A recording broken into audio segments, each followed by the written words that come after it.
네, 안녕하세요. 자, 2026년 6월에 시행된 이제 법원직 민사소송법 해설 강의 진행을 하겠습니다. 우리 이제 해설 강의 진행하기 전에 몇 가지 좀 말씀을 드려보면, 일단 긴 시간 동안 수험 생활 하시느라고 고생 많았습니다. 생각해 보면 다른 어떤 것보다 이 수험 생활을 하는 게 몸으로든 혹은 이제 정신적으로든 많이 이제 지치고 힘든 것 같습니다. 좀 고생하셨고, 자, 두 번째는 어쨌든 시험 끝나고 조금 시간이 지났으니까 어느 정도 여러분들이 쉬셨을 거라고 생각을 합니다. 자, 그러면 이제 반드시 해야 될 게 있죠.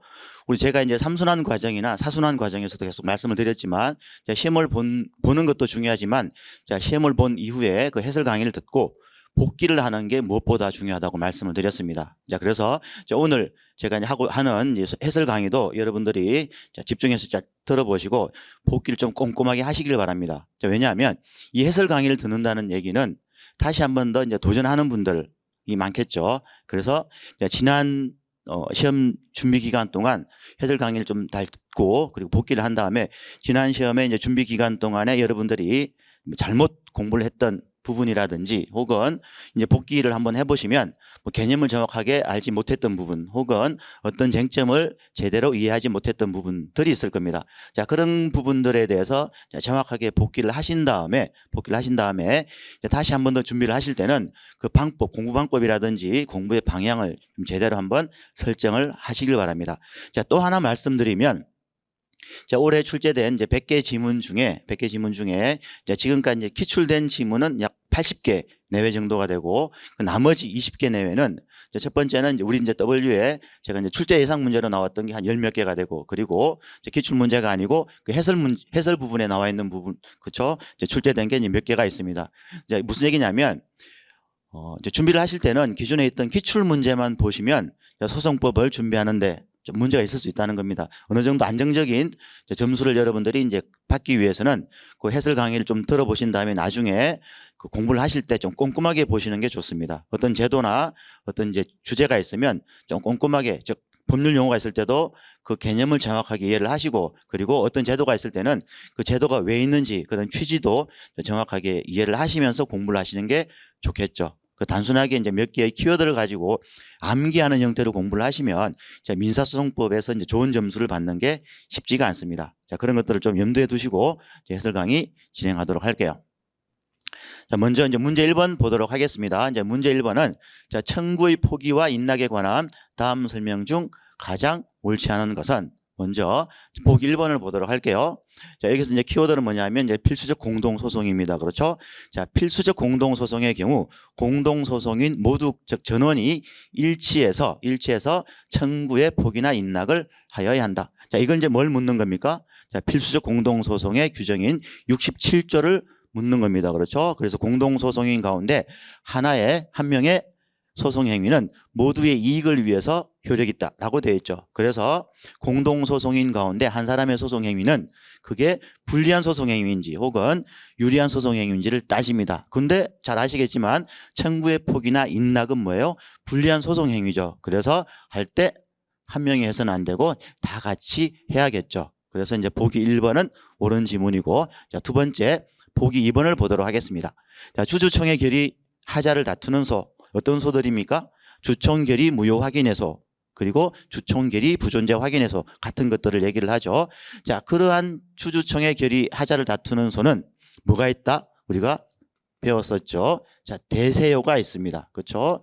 자, 대세효가 있기 때문에 이런 소에서는 청구의 인락이 허용되지 않죠. 그리고 소송상 화해도 허용되지 않는다라고 배웠습니다. 그래서 보기 2번도 옳은 지문이 되고, 자, 다음 보기 3번을 보도록 하겠습니다. 자, 이제 보기 3번에서는 이제 중요한 키워드가 준비 서면입니다. 그렇죠? 자, 이제 청구 포기나 인락 혹은 소송상 화해는 원칙적으로는 이제 기일에서 말로 할 수도 있겠죠. 하지만 조문에는 이렇게 이제 그러한 내용들이 준비 서면에 기재가 되어 있고, 그렇죠? 청구의 포기나 인락에 관한 것들이 준비 서면에 기재가 되어 있고, 또 어떤 요건을 갖추면 됩니까? 공정사무소에 인정을 받은 경우도 가능하다라고 되어 있죠. 그래서 만약에 청구의 포기나 인락이 아니고 소송상 화해라면 공정사무소의 인정 이외에 또 하나의 요건이 필요하죠. 자, 소송상 화해는 상호 양보이기 때문에 이제 상대방의 동의까지 필요합니다. 자, 어떻든 자, 보기 3번도 옳은 지문이라는 것을 알 수 있습니다. 자, 정답 지문인 보기 4번을 보도록 할게요. 자, 청구의 인락은 이를 조서에 기재한 때 확정 판결과 동일한 효력이 있다. 자, 여기까지는 옳은 지문입니다. 그렇죠? 자, 다음 밑줄 친 부분을 볼게요. 자, 나아가서 이제 실체법상 채권 채무의 발생 또는 소멸의 원인이 되는 법률 행위로도 볼 수 있느냐. 자, 요 얘기는 소송상 화해와 같죠. 자, 소송상 화해에 대해서도 우리 판례는 뭘로 봐요? 소송 행위로 봅니다. 마찬가지로 청구 포기 인락도 뭐다? 소송 행위다. 그래서 뭐가 아니에요? 실체법상 법률 행위로 볼 수는 없습니다. 그래서 정답 지문은, 옳지 않은 지문은 보기 4번이 되겠죠. 자, 다음 문제 2번을 보도록 하겠습니다. 자, 문제 2번은 이제 소취하에 관한 문제죠. 자, 소취하에 관한 다음 설명 중 가장 옳지 않은 것은 먼저 보기 1번을 보도록 할게요. 자, 원고가 소취하 서면을 제출했다고 해도 그 서면이 상대방인 피고에게 송달되기 전이라면 이를 처리할 수 있느냐? 자, 아니죠. 자, 소취하는 누구에 대한 소송행위라고 말씀을 드렸습니까? 법원에 대한 소송행위라고 말씀을 드렸죠. 따라서 그 서면이 상대방에게 송달되었는지 여부는 소취하의 효력과는 무관하다라고 말씀을 드렸습니다. 그래서 그 서면이 상대방에게 송달되기 전에도 이를 자유롭게 처리할 수는 없죠. 그래서 자, 보기 1번이 옳지 않은 지문이고 정답 지문입니다. 나머지 지문들도 한번 보도록 할게요. 자, 보기 2번입니다. 시기와 관련된 지문이 되겠죠. 자, 소의 취하는 판결이 확정될 때까지 가능하다. 자, 조문에 그렇게 되어 있죠. 따라서 어느 심급에서도 가능하다는 겁니까? 자, 상고심 계속 중에서도 소를 취할 수 있습니다. 요게 이제 항소 취하하고 이제 비교하는 거로 제가 말씀을 드렸고, 이제 다음 보실 게 보기 3번입니다. 여기 보시면 자, 보기 3번은 예비적 공동소송입니다. 그렇죠. 물론 이제 예비적 공동소송이라고 하면 이제 첫 번째 떠올릴 단어가 뭐다? 합일 확정 소송이기는 합니다. 다만 이 예비적 공동소송은 고유 필수적 공동소송과 다르게 우리 소송법 조문에 어떻게 규정이 되어 있나요? 자, 예비적 공동소송인 경우에 일부의 소취하 그리고 일부에 대한 소취하가 가능하다라고 규정이 되어 있죠. 그래서 자, 보기 3번은 이제 조문 그대로 나온 지문이니까 이것도 옳은 지문이 되는 겁니다. 자, 마지막 보기 4번을 보도록 하겠습니다. 자, 4번. 자, 원고의 소취하에 대해서 피고가 일단 요거죠. 확정적으로 동의를 거절합니다. 근데 이후에 다시 동의할 수 있느냐 하는 거죠. 이것도 제가 수업 시간에 몇 번 말씀드렸죠.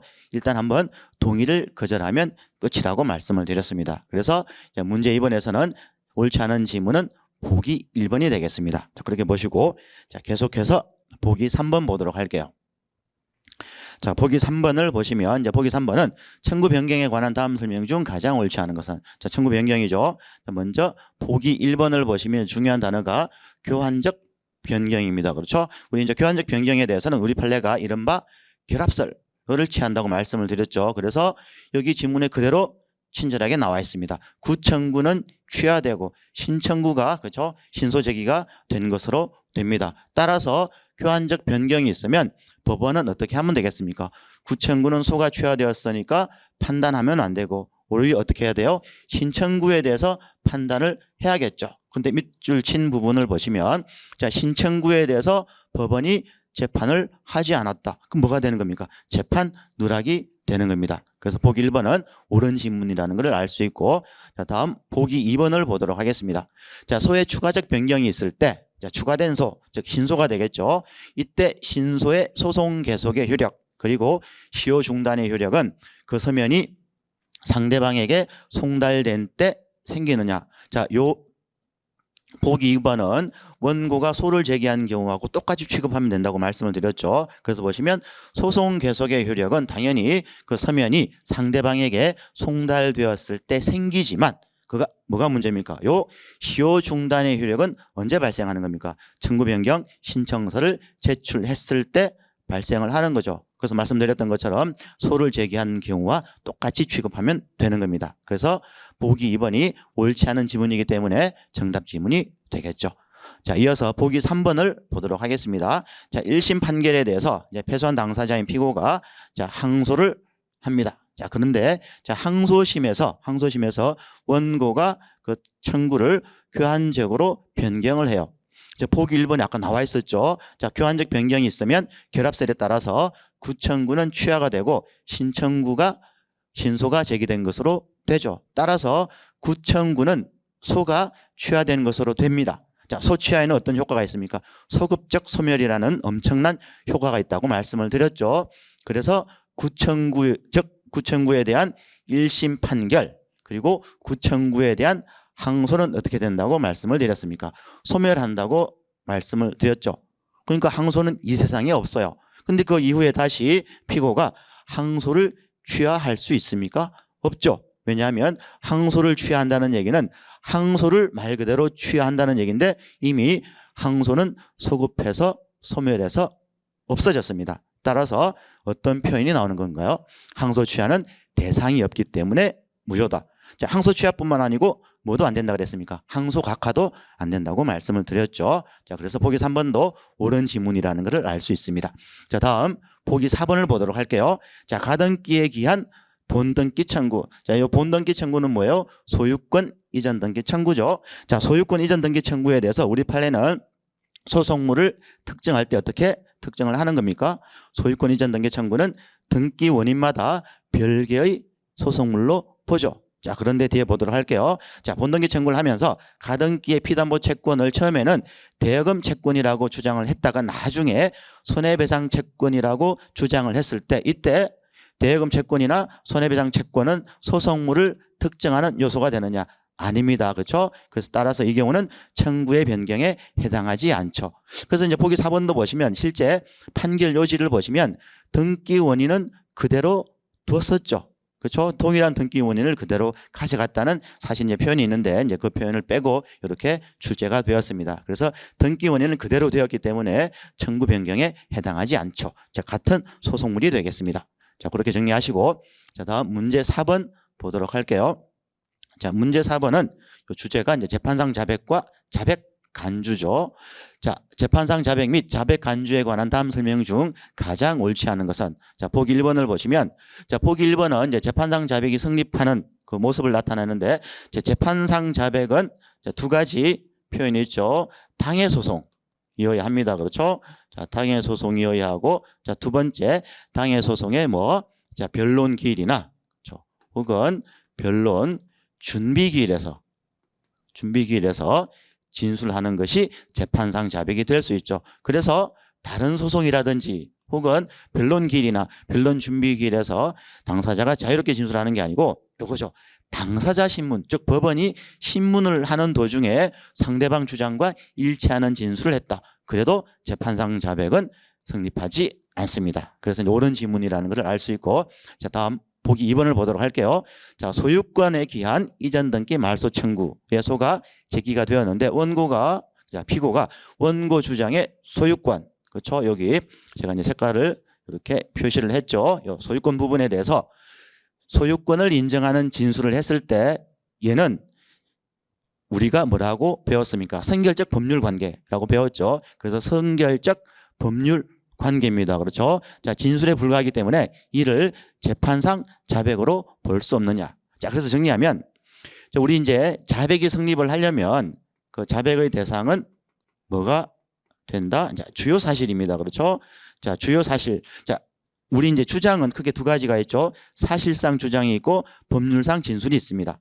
자, 두 번째는 자, 모든 사실상 주장은 모두 자백의 대상이 되느냐? 아니죠. 이제 사실은 주요 사실이 있고 간접 사실이 있고 보조 사실이 있는데 그 중에서만 자, 주요 사실만 자백이 성립할 수 있죠. 따라서 어떻든 자, 사실이 아닌 즉 권리 관계나 법률 관계에 대한 자백을 우리는 권리 자백이라는 이제 표현을 씁니다. 그래서 이 경우는 자백이 성립하지 않아요. 그렇죠? 그래서 자백의 구속력이라는 게 발생하지 않습니다. 자, 그래서 정리하면 이 소유권에 기한 이전 등기 말소 청구 소송에서 이 소유권의 전부는 이른바 선결적 법률 관계죠. 그래서 이제 원칙적으로는 선결적 법률 관계에 대해서는 뭐가 성립할 수가 없는 겁니까? 재판상 자백이 성립할 수 없는데 자, 유일하게 요 사건에 있어서만 우리 판례는 그 소유권의 전부에 대해서 뭐가 성립한다고 하는 겁니까? 재판상 자백이 성립할 수 있다라고 하죠. 이게 이제 유일한 예외라고 제가 말씀을 드렸죠. 자, 재판상 자백이 성립할 수 있는데 여기 지문에서는 자백으로 볼 수 없다라고 했으니까 자, 보기 2번이 옳지 않은 지문이라는 것을 알 수 있습니다.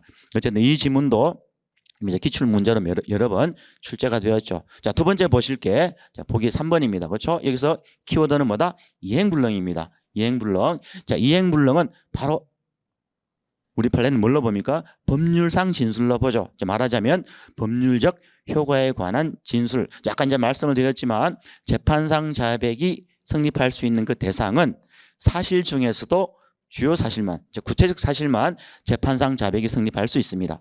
따라서 사실상 진술이 아닌 다른 말로 하면 법률상 진술이 되겠죠. 법률상 진술에 대해서는 재판상 자백이 성립하지 않습니다. 따라서 자백의 구속력이 발생할 수가 없겠죠. 그래서 마지막 부분은 자백의 구속력이 발생하지 않는다라는 표현이 되겠습니다. 자, 그렇게 보시고 이제 보기 4번을 보도록 할게요. 자, 보기 4번에서 중요한 단어는 자백 간주가 되겠습니다. 자, 정리해 보면 자, 재판상 자백의 경우는 자, 법원에 대한 구속력뿐만 아니고 당사자에 대한 구속력까지 있습니다. 그렇죠. 자, 이에 반해서 자, 자백 간주의 경우는 자, 법원에 대한 구속력은 있지만 어때요? 자, 당사자에 대한 구속력은 없죠. 자, 그래서 보시면 당사자에 대한 구속력은 없기 때문에 당사자는 언제까지? 사실심, 변론종결시까지 상대방의 주장 사실을 다시 다툴 수 있습니다. 그래서 보기 4번도 옳은 지문이라는 것을 알 수 있고 그래서 정답 지문은 보기 2번이 되겠습니다. 그렇게 정리를 하시고 자, 계속해서 문제 5번을 보도록 할게요. 자, 문제 5번의 주제는 서정입니다. 그렇죠? 자, 서정에 관한 다음 설명 중 옳지 않은 게 아닙니다. 그렇죠? 옳은 것선이죠. 이거 보도록 할게요. 자, 보기 1번을 먼저 보도록 하겠습니다. 자, 일반적으로 문서의 일부가 미완성인 상태로 서명 날인을 해서 교부했다는 것은 일에 속한다. 그렇죠? 이렇게 보시고 자, 두 번째 이때 그 문서 교부 당시에 여기 이제 괄호 처리를 한번 해보시면 자, 백지 상태인 공란 부분이 있었고 그것이 나중에 보충되었다는 것. 자, 여기까지 해보시면 지금 이제 뭘 말하는 겁니까? 문서의 진정성립 추정, 즉 사문서의 진정성립 추정. 자, 2단계 추정이 있죠. 1단계 추정이 있고 2단계 추정이 있습니다. 자, 이 상황은 2단계 추정을 복멸하는 모습입니다. 그렇죠? 그래서 중요한 단어는 뭡니까? 백지라고 말씀을 드렸죠. 이른바 백지 보충 문서였다는 것을 누가 증명하면 작성 명의인인, 그렇죠? 우리가 이제 수업 시간에 다뤘던 사안은 이제 작성 명의인을 을로 이렇게 놓았죠. 자, 작성 명의인인 을이 백지 상태인 공란 부분이 있었고 그것을 나중에 내가 보충한 게 아니다. 이거를 증명을 하면 뭐가 깨집니까? 2단계 추정이 깨지죠. 자, 2단계 추정이 깨졌으니까 다시 원칙으로 돌아가서 이제 두 번째 요거죠. 자, 추정이 복멸이 된 겁니다. 자, 그래서 복멸의 효과에 따라서 그 백지 부분이 정당하게 위임받은 권한에 의하지 않고 보충되었다는 것까지 작성 명의인인 을이 증명을 해야 됩니까? 아니죠. 자, 2단계 추정이 복멸이 되었으니까 어떻게 고칠 수 있는 겁니까? 백지 부분이 정당하게 위임받은 권한에 의해서 보충되었다는 부분에 대해서는 누가 증명을 하는 겁니까? 서정 신청자인 원고 갑이 증명을 해야겠죠. 그래서 여기 자, 앞부분은 작성 명의인이 증명을 하는 거고 자, 그렇게 되면 2단계 추정이 깨졌으니까 요 뒷부분에 대해서는 증명을 누가 해야 된다는 겁니까? 서정 신청자가 증명을 해야겠죠. 그래서 이제 보기 1번도 옳지 않은 지문이라는 것을 알 수 있습니다. 자, 두 번째. 자, 2번을 보도록 하겠습니다. 자, 이제 중요한 단어는 사본입니다. 그렇죠? 우리 이제 소송법 규정을 보시면 법원에 문서를 제출을 할 때는 원본으로 제출을 하죠. 그걸 우리는 원본 제출주의라고 합니다. 자, 그런데 자, 원본을 제출하지 않고 사본을 원본으로서 제출을 합니다. 자, 이럴 경우에 그 사본이 독립한 서정이 되죠. 자, 두 번째, 이때 자, 증거에 의해서 사본과 같은 원본이 존재하고 그 원본이 진정하게 성립하였음이 인정되지 않는 한은 자, 여기까지는 뭐 자, 문제가 없는데 요거예요. 자, 아무런 증거 가치가 없다. 딱 읽어보셔도 뭔가 이상하죠. 그렇죠? 자, 아무런 증거 가치가 없는 건 아니고 그와 같은 사본이 존재한다는 것 이상의 증거 가치가 없다라는 표현을 씁니다. 그래서 이제 그런 측면에서 보면 뭐 보기 2번도 그닥 제가 볼 때는 좋은 지문은 아니라고 생각을 합니다. 어쨌든 옳지 않은 지문이 되는 거고, 자, 다음 보기 3번을 보도록 하겠습니다. 이것도 조금 이제 좀 축약을 해서 처음에 읽어보시면 문제 푸실 때는 살짝 당황했을 수도 있겠습니다. 자, 그래서 여기 이제 중요한 표현은 뭐다? 이 문제의 주제인 서정입니다. 그렇죠? 자, 서정이라는 거는 어떤 증거조사 절차를 얘기를 하는 겁니까? 자, 증거방법이 문서여야 하죠. 자, 증거방법이 문서인데, 그럼 증거방법이 문서라고 하면 모두 서정으로 가는 거냐? 그건 아닙니다. 그렇죠? 자, 서정 절차는, 자, 증거방법이 문서이고, 나아가서 뭐예요? 자, 문서에 기재된 의미 내용을 읽어서 당사자가 주장한 사실이 진실인지 아닌지 판단하는 증거조사 절차가 뭐다? 서정 절차입니다. 그래서 문서라고 해서 다 서정 절차라고 가는 게 아니다. 그 기재 내용을 조사를 해야 되는 거죠. 자, 그런데 자, 당사자가 법원에 문서를 제출을 하는데 어떤 취지로 제출을 하는 겁니까?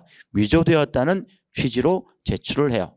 자, 법원에다가 어떤 문서를 제출을 하면서 여기 이 문서에 기재된 그 날인된 그 도장하고 그 다른 문서에 있는 도장을 한번 비교해 주세요. 그래서 이거는 위조된 문서라는 취지로 제출을 하는 거죠. 자, 뭘로 제출한 게 아닙니까? 문서에 기재된 내용을 조사해 달라는 게 아니죠. 즉 서정으로 제출한 게 아닙니다. 그럼 뭘로 가면 되는 겁니까? 감정이나 검증으로 갔으면 되겠죠. 자, 그런데 그 제출한 위조 문서여도 상대방이 문서의 진정 성립을 인정을 했다면 그 성립에 다툼이 없는 서정으로 볼 수 있느냐? 아니죠. 이 경우에는 서정 절차로 가서는 안 되겠습니다. 그래서 보기 3번도 옳지 않은 지문이라는 것을 알 수 있고, 또 나머지 하나 남은 게 뭐다? 자, 보기 4번이 되겠죠. 우리 이제 조금 전에 앞에 문제에서도 보셨지만, 자, 재판상 자백이 성립을 하려면 그 대상이 무엇이어야 합니까? 사실상 주장 중에서도 주요 사실만 자백의 대상이 된다고 말씀을 드렸죠. 자, 근데 예외가 예죠. 자, 서정의 진정 성립. 자, 진정 성립은 뭐다? 형식적 증거력과 관련된 얘기죠. 형식적 증거력. 자, 서정의 진정 성립에 관한 자백은 보조사실. 자, 보조사실에는 뭐 어떤 것들이 보조사실입니까? 증거 능력이나 그렇죠. 증거력에 관한 사항이 보조사실입니다. 따라서 원칙은 보조사실은 자백의 대상이 될 수가 없지만 예외죠. 자, 서정의 진정 성립에 관한 자백은 비록 보조사실에 관한 것이기는 하지만 뭐처럼 취급하는 겁니까? 마치 주요 사실처럼 취급해서 우리 판례는 자백이 성립할 수 있다라고 하죠. 그래서 자, 정답 지문은 보기 4번, 자, 옳은 지문이 되겠습니다. 자, 그렇게 정리하시고 자, 계속해서 문제 6번 보도록 하겠습니다. 자, 이런 문제 여러분들 조금 이제 어려워하죠. 그렇죠? 자, 공동소송에 관한 다음 설명 중 옳은 것을 모두 고른 것은 뭐 그나마 옳은 것은 몇 개인가 보다는 조금 식비는 해요. 그렇죠? 이제 보도록 합니다. 차례대로. 자, 보기 가를 보시면 이제 중요한 단어는 통상 공동소송. 자, 통상 공동소송이라고 하면 자, 떠올려야 될 원칙이 있죠. 뭡니까? 공동소송인 독립의 원칙을 떠올려야겠죠. 따라서 자, 통상 공동소송의 경우 증거 공통의 원칙이 적용되지 않습니다.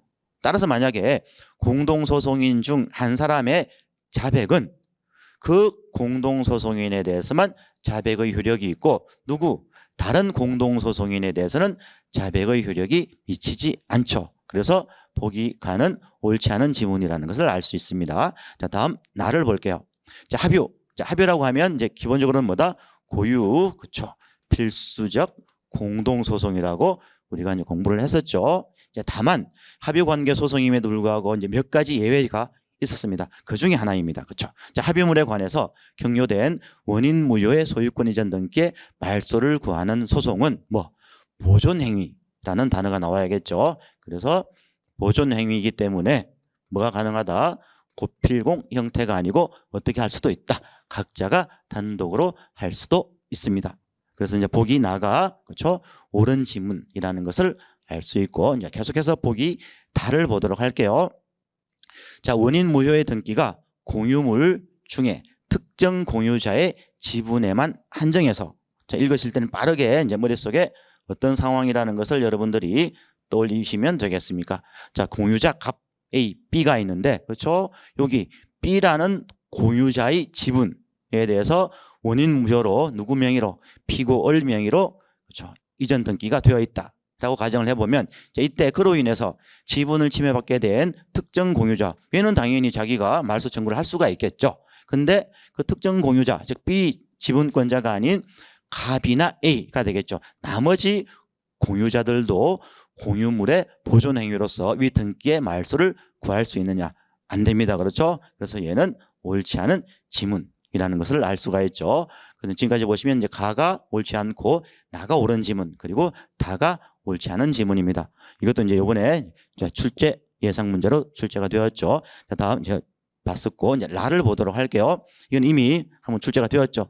자, 공유물의 소수 지분권자가 나옵니다. 제3자가 아니죠. 자, 다른 공유자와 협의 없이 공유물의 전부나 일부를 독점적으로 점유 사용하고 있습니다. 이때 자, 다른 소수 지분권자가 두 가지 경우가 있죠. 첫 번째, 자, 공유물의 보존 행위로 공유물의 인도를 구할 수 있는가? 또 하나, 자, 자신의 지분권의 기초에서 공유물에 대한 방해 상태의 제거를 구할 수 있느냐? 자, 이렇게 보시면 자, 전자의 경우, 즉 공유물의 보존 행위로 공유물의 인도를 청구할 수는 없죠. 그래서 이 부분이 옳지 않은 부분이 되겠습니다. 그 정리해 보시면 나만 옳은 지문이 되겠죠. 그렇죠? 그래서 정답은 보기 1번이 되겠습니다. 약간 이제 출제자 의도가 있는 건가요? 나만 옳은 지문이 아주 쓸데없는 얘기 했고, 자, 계속해서 다음 문제 보도록 할게요. 자, 문제 7번 보도록 하겠습니다. 자, 문제 7번의 주제는 상소입니다. 그렇죠? 자, 상소에 관한 다음 설명 중, 자, 이것도 조심하셔야겠죠? 옳은 것은이죠. 자, 순서대로 봅니다. 보기 1번을 볼게요. 항소는 판결서가 송달된 날부터 2주 이내에 하여야 한다. 이게 이제 형사소송법과 좀 차이점이 있는 거고, 하지만 어떤 경우도 가능해요. 판결서가 송달되기 전에도 할 수 있다. 이건 아주 이제 기본적인 지문이고 우리가 이제 많이 다뤘던 지문, 바로 정답이 나왔습니다. 그렇죠? 그 지문 자체도 쉽고 명확하죠. 이제 이런 경우는 어떻게 해야 돼요?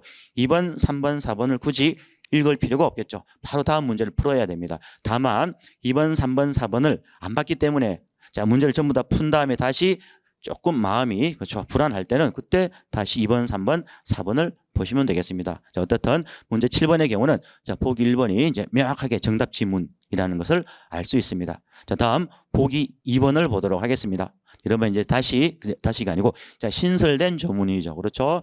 예전에는 자, 상고의 경우만 상고 이유서를 제출을 해야 되는데 자, 지금은 이제 법이 다시 개정이 되어서 항소의 경우도 항소 이유서를 제출을 해야 됩니다. 자, 여기까지는 그렇죠? 이제 옳은 부분입니다. 이제 꼼꼼하게 다시 한 번 더 보시고 자, 뒷부분입니다. 이때 그 항소인이 그 제출 기간 이내에 만약에 항소 이유서를 제출하지 않았다. 그때 이제 법원이 어떤 재판을 해야 되느냐가 문제가 되겠죠. 여기 보시면 뭡니까? 판결로 항소를 각하하여야 한다. 아닙니다. 그렇죠? 판결이 아니고 뭐다? 결정입니다. 이건 아마 이제 틀린 분들은 없을 거라고 생각을 해요. 아주 중요한 거죠. 개정 부분이기 때문에. 자, 그렇게 보시고. 자, 3번도 보도록 합니다. 자, 소송 비용 및 가집행 선고에 관한 재판에 대해서는 독립해서 항소할 수 없다. 이건 이제 무슨 얘기예요? 본안 주문 1번과 함께 항소를 할 수 있다. 그렇게 정리를 했죠. 이것도 쉬운 지문이라고 생각을 합니다. 자, 다음 계속해서 보기 4번을 보도록 하겠습니다. 자, 보기 4번은 이제 뭘 묻는 거냐면, 자, 이제 소장 각하 명령이든 상소장 각하 명령이든, 그렇죠? 자, 인지를 보정하지 않아서 하는 소장 각하 명령이든 상소장 각하 명령이든 중요한 게 뭡니까? 시점. 일단, 자, 교부되어서 일단 그 명령이 성립되면, 이게 중요한 단어라고 말씀을 드렸죠. 일단 상소장 각하 명령이 성립하면 그 이후에 아무리 원고든 상소인이든 인지를 보정해도 상소장 각하 명령이 위법한 것으로 되는 것도 아니고 혹은 제도의 고안에 의해서 취소할 수도 없죠. 그래서 중요한 시점이 뭐다? 성립. 자, 성립하는 순간 끝이라고 제가 말씀을 드렸죠. 그래서 자, 보기 4번도 옳지 않은 지문이라는 것을 알 수 있습니다. 이제 어떻든 뭐 7번의 경우는 자, 보기 1번부터 너무나 명확하게 그렇죠? 정답 지문이라는 것을 알 수가 있겠습니다. 자, 7번 이렇게 보시고 자, 계속해서 8번 문제 보도록 할게요. 자, 8번 문제의 주제는 반소입니다. 자, 반소에 관한 다음 설명 중 가장 옳지 않은 것은 자, 순서대로 보도록 할게요. 자, 반소. 아무렇게나 제기할 수 있습니까? 아니죠. 이제 반소의 이익이라고 해서 자, 반소는 뭐가 필요하다? 본소 청구 기각을 구하는 것 이상의 적극적 내용이 포함되어 있어야겠죠. 따라서 만약에 어떤 손해배상 채권자가 본소로 손해배상 청구 소송을 제기를 했을 때 그 상대방 당사자인 피고가 자기는 손해배상 채무가 없다는 손해배상 채무 부존재 확인에 반소를 제기할 수 있느냐 하는 거죠. 그렇게 하지 말라는 겁니다. 왜냐하면 자기에게 채무가 없으면 어떻게 하라는 겁니까? 손해배상 청구 소송의 본소에서 그걸 그냥 주장하면 된다는 거죠. 따라서 이 경우에는 반소는 뭐가 없다? 반소에 이익이 없다. 어디에 들어가지 않으니까 이 경우에 들어가지 않죠. 그래서 반소는 소에 이익이 없어서 부적법하죠. 그래서 이제 보기 1번은 옳은 지문이고, 자, 다음이 보기 2번입니다. 이 이제 보기 2번의 경우는 뭐 직접적인 판례가 있는 건 아니지만 뭐 대부분의 교과서에서 이렇게 기술을 하고는 있습니다. 자, 보조 참가인은 뭐다? 당사자가 아니에요. 그렇죠? 자, 그래서 보조 참가인을 상대로 한다든지 혹은 보조 참가인이 제기하는 반소는 부적법합니다. 어떻든 뭐 대부분 판례는 없지만 뭐 대부분의 교과서에서 이렇게 설명을 하고 있습니다. 자, 그 정도 보시면 되고, 자, 다음 보실 게 보기 3번. 조금 어렵죠, 그렇죠? 자, 이제 보시면 밑줄 친 부분입니다. 첫 번째 앞부분. 자, 본소 청구가 인용될 것을 조건으로 하는 예비적 반소. 그게 무슨 얘기예요? 본소가 인용되는 경우에만 예비적 반소에 대해서 판단해 주세요 하는 게 뭐다? 이 부분이 되겠습니다. 따라서 만약에 1심이 잘 보세요. 본소 청구를 배척, 그렇죠? 각하하면서 예비적 반소에 대해서도 배척, 각하합니다. 즉 본소도 각하하고 예비적 반소도 각하. 자, 이렇게 되면 본소가 인용된 게 아니죠. 각하가 되었죠. 그러면 뭐 예비적 반소에 대해서는 판단할 필요가 없어요. 자, 그럼에도 불구하고 1심이 만약에 예비적 반소에 대해서 각하를 했다면, 자, 이 지문에 그대로 설명이 되어 있습니다. 고마운 지문이죠. 여기 괄호 처리해 보시면 예비적 반소에 대한 판단은 심판 대상이 될 수 없는 소에 대한 것이어서 뭐다? 그렇죠. 괄호 처리하시면 여기 아무런 효력이 없습니다. 무효입니다. 그렇죠. 그래서 본소 각하, 예비적 반소 각하가 되면 예비적 반소 각하는 무효이기 때문에 뭐만 있다는 겁니까? 본소 각하만 있다는 거죠. 따라서 이때 피고는 반소에 대해서 항소하지 않았고 원고만 본소에 대해서 항소를 했을 때, 자, 주의하라 그랬죠. 이 보기 3번의 경우는 전부 판결에 대한 일부 상소 사안이 아닙니다. 그렇죠? 왜냐하면 예비적 반소에 대한 1심의 각하 판결은 무효이기 때문에 그래요. 자, 말하자면 실질적으로는 전부 판결에 대한 전부 상소라고 보시면 되겠죠. 따라서 비록 원고만 항소를 했더라도 항소심이 원고의 본소 청구를 인용했잖아요. 그렇죠? 인용했죠. 자, 인용했으니까 판단해야겠죠. 피고의 예비적 반소도 심판 대상으로 삼아서 판단하여야 한다. 조금 어려운 지문이라고 말씀을 드렸습니다. 자, 마지막 4번을 보도록 할게요. 자, 점유권을 기초로 한 본소에 대해서 본권자가 본소 청구 인용을 대비해서 본권, 즉 소유권에 기초한 장래 이행의소로서 예비적 반소를 제기를 했고, 이때 양 청구가 모두 이유가 있을 때, 자, 법원이 어떻게 판단을 해야 되느냐? 자, 점유권에 기초한 본소를 본권에 관한 이유로 배척하여야 한다. 아니죠. 자, 두 청구 모두를 인용하여야 합니다.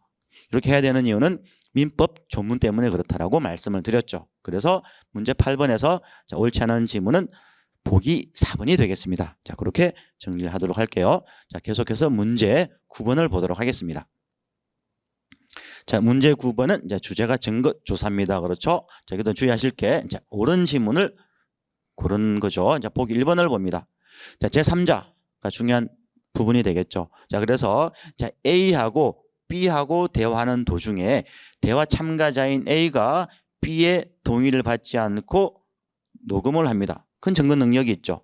자, 그런데 대화 참가자가 아닌 제3자가 그렇죠? 녹음을 한 경우에는 증거 능력이 없습니다. 그래서 보시면 제3자가 전화통화 당사자 일방의 동의를 받고 그 통화 내용을 녹음을 했는데 중요한 게 뭡니까? 이거죠. 그 상대방 당사자의 만약에 동의가 없다면 우리 판례는 이건 불법 감청으로 봅니다. 따라서 녹음된 통화 내용은 통비법상 뭐가 있을 수가 없는 겁니까? 증거 능력이 있을 수가 없는 거죠. 그래서 이제 보기 1번은 옳지 않은 지문.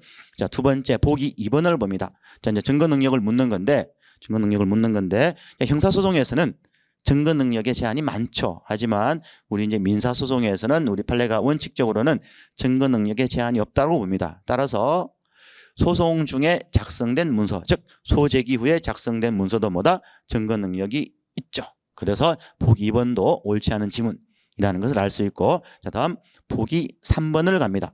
당사자가 이렇게 증거 신청을 했다가 자, 철회하려고 합니다. 세 가지 구간이 있었죠. 증거조사 개시 전인지, 증거조사 개시 후, 증거조사 종료 전인지. 자, 하지만 이 보기 3번의 경우는 증거조사가 개시되기 전이죠. 자, 이럴 때는 자유롭게 철회할 수 있습니다. 근데 이 지문은 상대방의 동의가 없으면 증거 신청을 철회할 수 없다라고 해서 보기 3번도 옳지 않은 지문이라는 것을 알 수 있습니다. 자, 정답 지문이 그러면 하나가 딱 남았죠. 보기 4번이 되겠습니다. 여기 중요한 단어는 뭐다? 유일한 증거. 그렇죠. 자, 원칙적으로 유일한 증거라면 증거 조사를 해야 됩니다. 채택 결정을 해야 되는데 다만 자, 유일한 증거 원칙이 어떤 증거에는 적용되지 않습니까? 반정인 경우에는 유일한 증거 원칙이 적용되지 않습니다. 그래서 보기 4번의 경우는 이렇게 키워드를 통해서 충분히 정답 지문이라는 것을 알 수 있죠. 그래서 9번의 정답 지문은 4번이 되겠습니다. 자, 그렇게 정리하시고 자, 계속해서 문제 10번 보도록 할게요. 자, 문제 10번이 제가 볼 때는 이번 시험에서 가장 여러분들이 이제 어렵게, 그렇죠? 생각도 됐을 거고 제가 볼 때 가장 이런 문제를 왜 냈나라고 저도 생각했던 문제가 문제 10번입니다. 한번 풀어보도록 할게요. 자, 소송 비용에 관한 다음 설명 중 가장 옳은 것은 자, 원래 보도록 할 텐데 자, 순서대로 일단 한번 보도록 할게요. 먼저 이제 보기 1번. 이건 우리 출제 예상 문제로 제가 W에서 언급을 해드렸죠. 소송 비용에 산입되는 변호사 보수에는 당사자가 보수 계약에 의해서 자, 현실적으로 지급한 경우도 포함이 되고 뭐도 포함이 됩니까? 이거죠. 동그라미. 사후에 지급하기로 약정한 것도 원칙적으로 포함이 됩니다. 그래서 이제 보기 1번은 옳지 않은 지문이라는 것을 알 수가 있고 자, 다음 계속해서 자, 보기 2번과 보기 3번을 좀 같이 연결을 해서 보도록 하겠습니다. 자, 이거 이제 보시기 전에 먼저 하나 기본적인 얘기를 한번 해드리도록 할 텐데 자, 예를 들면 제가 이제 수업 시간에 한 말씀을 드렸죠. 자, 원고가 피고를 상대로 해서 자, 1억 원에 그렇죠. 1억 원의 손해배상 청구 소송을 제기를 해요. 이 소송에서 원고는 꼭 이기고 싶습니다. 그래서 자, 변호사를 선임을 하는데 그 A라는 소송 대리인에게 얼마를 주느냐면 수임료를 10억을 줍니다. 자, 이때 자, 이 소송에서 원고가 승소했을 때 그러면 원고는 변호사 A에게 준 그 변호사 보수 10억이 되겠죠. 10억 모두를 피고로부터 소송 비용 부담 재판을 통해서 받아낼 수 있느냐 하는 겁니다. 말도 안 되죠. 그렇죠. 자, 우리가 이제 기본서나 보셨던 것처럼 이른바 여기 나와 있죠. 자, 변호사 보수 규칙이라는 게 있습니다. 여기 보시면 변호사 보수의 소송 비용 산입에 관한 규칙이라는 게 있습니다. 요 보수 규칙에 따라서 속가에 대해서 일정 비율로만 상대방에게 변호사 보수를 받아낼 수 있죠. 그래서 만약에 그게 소송 목적의 값이 한 1억 원 정도 되면 비록 원고가 그 소송 대리인 변호사를 이제 10억을 주고 선임을 했어도 10억 모두를 받을 수는 없고 그 보수 규칙을 보시면 한 400 몇십만 원 정도만 받아낼 수 있습니다. 자, 그걸 이제 기본적인 지식으로 해서 한번 보도록 할게요. 자, 보기 2번을 먼저 봅니다. 자, 본소에 대해서 반소가 제기가 되었을 때 요거죠. 자, 소송 비용에 산입될 변호사 보수의 산정 기준이 되는 속가, 그렇죠? 속가 아까 말씀드렸죠. 이렇게 속가에 그렇죠. 비례해서 일정한 금액까지만 변호사 보수를 이제 받을 수 있는데 이때 요겁니다. 자, 속가. 자, 본소와 반소의 그 소송 목적이 다르다. 그때는 속가를 산정할 때 합산한 금액을 기준으로 해요. 그 합산한 금액을 기준으로 인지도 산정을 하는 거고 따라서 이때 합산한 금액을 기준으로 하겠죠. 두 번째.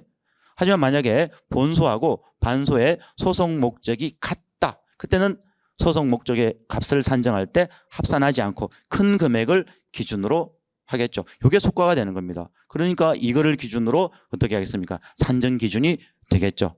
그래서 이제 보기 2번의 경우는 우리 이제 W는 없지만 기본적인 그렇죠. 여기 변호사 보수에 대한 산정에 대해서 여러분들이 한번 제대로 공부를 했다면, 기본서를 통해서 공부를 했다면 이제 충분히 이제 정답 지문이라는 것을 알 수가 있겠죠. 어떻든 이제 어려운 지문이긴 합니다. 이제 계속해서 보기 3번 보도록 합니다. 자, 당사자 사이에 소송 비용을 일정 비율로 분담하도록 재판. 뭐 예를 들면 그렇죠. 소송 비용 중에 원고는 3분의 1 부담을 하도록 되어 있고 나머지 소송 비용은 피고가 부담하도록 이렇게 소송 비용 부담 재판이 됩니다. 이때 이제 경우로 소송 비용 확정 신청을 한 신청인, 자, 원고만 소송 비용 확정 신청을 했다라고 가정을 할게요. 자, 신청인에게 피신청인인 상대방이 상환해야 할 변호사 보수를 확정할 때, 자, 그래서 이제 원고가 승소를 해서 원고가 선임한 변호사의 수임료를 이제 상대방으로부터 받아내려고 합니다. 자, 이럴 때 잘 보시면 여기 자, 신청인이 변호사에게 보수 계약에 따라서 지급하거나 지급할 금액, 이게 이제 만약에 뭐 5억이다, 10억이다. 자, 이게 이제 말씀드렸죠. 다 못 받아낸다 그랬죠. 요구하고 조금 전에 제가 말씀을 드렸던 요거죠. 변호사 보수의 소송비용 산입에 관한 규칙에 따라서 산정한 금액을 두 개를 비교를 해서 큰 금액을 기준으로 산정을 하느냐.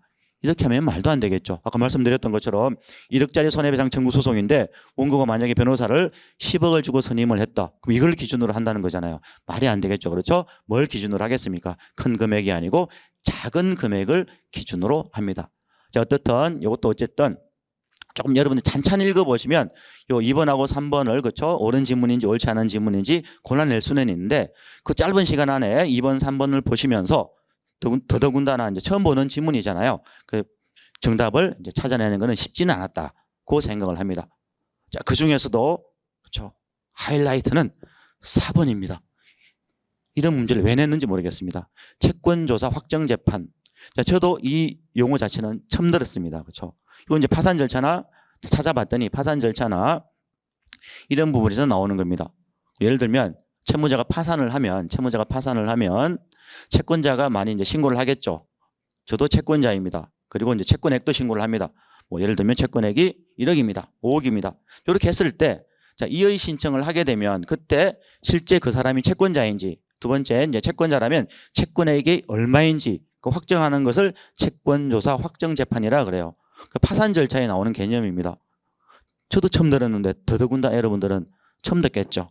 이런 문제를 제가 볼 때 왜 냈는지 모르겠지만 판례를 찾아봤더니 채권조사 확정재판의 신청 비용에 변호사 보수는 이제 포함되지 않는다라고 이제 그렇게 판례가 되어 있습니다.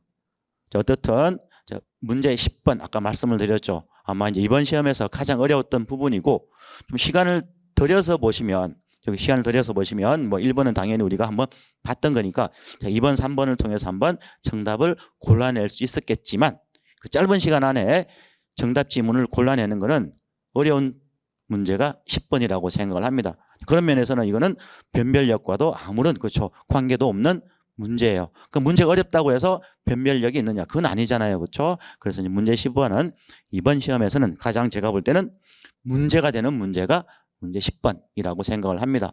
이런 문제는 틀릴 수밖에 없는 거죠. 이런 문제 틀렸다고 해서 여러분들이 자책하거나 하실 필요 전혀 없습니다. 자, 그 정도 체크하시고 자, 계속해서 문제 11번 보도록 할게요. 자, 문제 11번은 그 주제가 항소장 각하 명령에 관한 문제죠. 자, 순서대로 보면 먼저 보기 1번. 자, 이건 우리 W에 있습니다. 그렇죠? 이제 출제 예상 문제를 한번 나왔었죠. 여기서 중요한 표현은 뭡니까? 자, 다시 보정 기간을 정해서 주소 보정 명령을 합니다.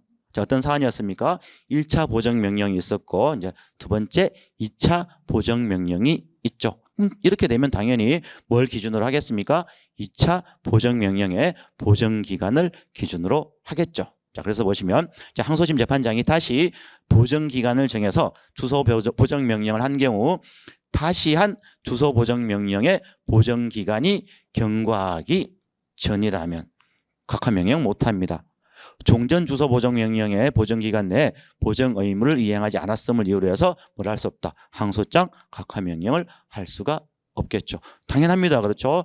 한 번 더 보정명령을 했으면 두 번째 2차 보정명령을 기준으로 해야겠죠. 약간 상식적인 판례라고 생각을 합니다. 자, 다음 보기 2번 보도록 할게요. 그렇죠? 자, 항소권 포기. 자, 항소기간이 지나서 항소장을 제출하는 경우도 항소장 각하 명령을 할 수 있죠. 왜냐? 항소기간이 지나서 항소장을 제출하면 1심 판결은 이미 확정됐잖아요. 그렇죠? 그 규정을 그대로 이렇게 이제 준용을 해서 항소권을 포기하면 1심 판결이 확정이 되죠. 그래서 항소권을 포기한 경우도 이후에 다시 항소장을 제출하면 뭐가 가능하다? 항소장 각하 명령을 할 수가 있죠. 이것도 이미 시험에서 한번 출제가 되었습니다. 자, 문제가 이제 보기 3번. 이게 이제 나름 최신 판례고, 그렇죠? 우리 책에 W의 출제 예상 문제로 들어가 있습니다. 조금 어려운 부분이라고 말씀을 드렸죠. 자, 잘 보시면, 자, 446조에 따라서 1심 법원이 항소장 각하 명령을 합니다. 그렇죠? 이제 항소장 각하 명령에 대해서는 뭘 할 수 있다? 항소인은 즉시 항고를 할 수 있습니다. 자, 그래서 즉시 항고를 했더니 그 항고심에서 항고에 정당한 이유가 있다고 인정을 해서 재판을 경정을 합니다. 그렇죠? 자, 그로 인해서 불이익을 받은 상대방 당사자 누구겠습니까? 피항소인. 자, 그래서 말씀을 드리면 항소장 각하 명령이나 소장 각하 명령에 대해서는 즉시 항고를 할 수 있다는 규정이 있습니다.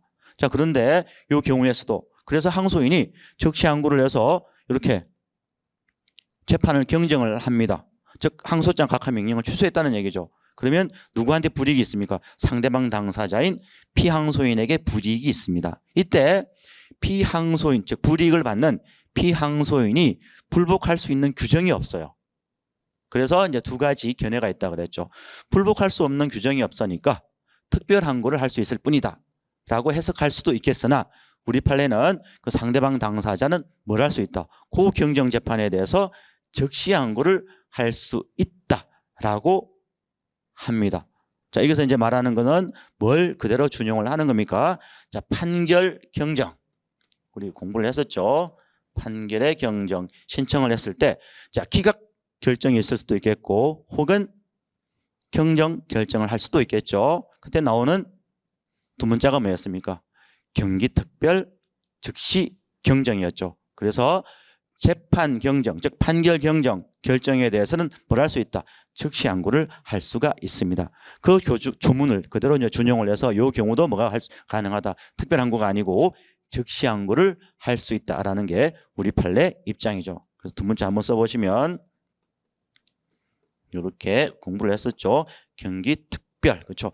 기각 결정에 대해서는 특별 항고가 가능해요. 하지만 즉시 경정 결정에 대해서는 즉시 항고를 할 수가 있습니다. 따라서 경정 결정에 대해서는 즉시 항고를 할 수가 있는 거죠. 그래서 정답 지문은 보기 3번. 저 이제 수업 시간에 제가 찬찬히 설명을 드렸던 지문이 보기 3번이 되겠습니다. 자, 다음 보기 4번. 자, 보기 4번을 잘 읽어보시면 이건 충분히 여러분들이 아실 수 있겠죠. 자, 볼게요. 자, 항소기간 내에 항소인이 항소장을 제출을 합니다. 문제 없잖아요. 근데 1심 재판장이 실수로 항소장 각하 명령을 합니다.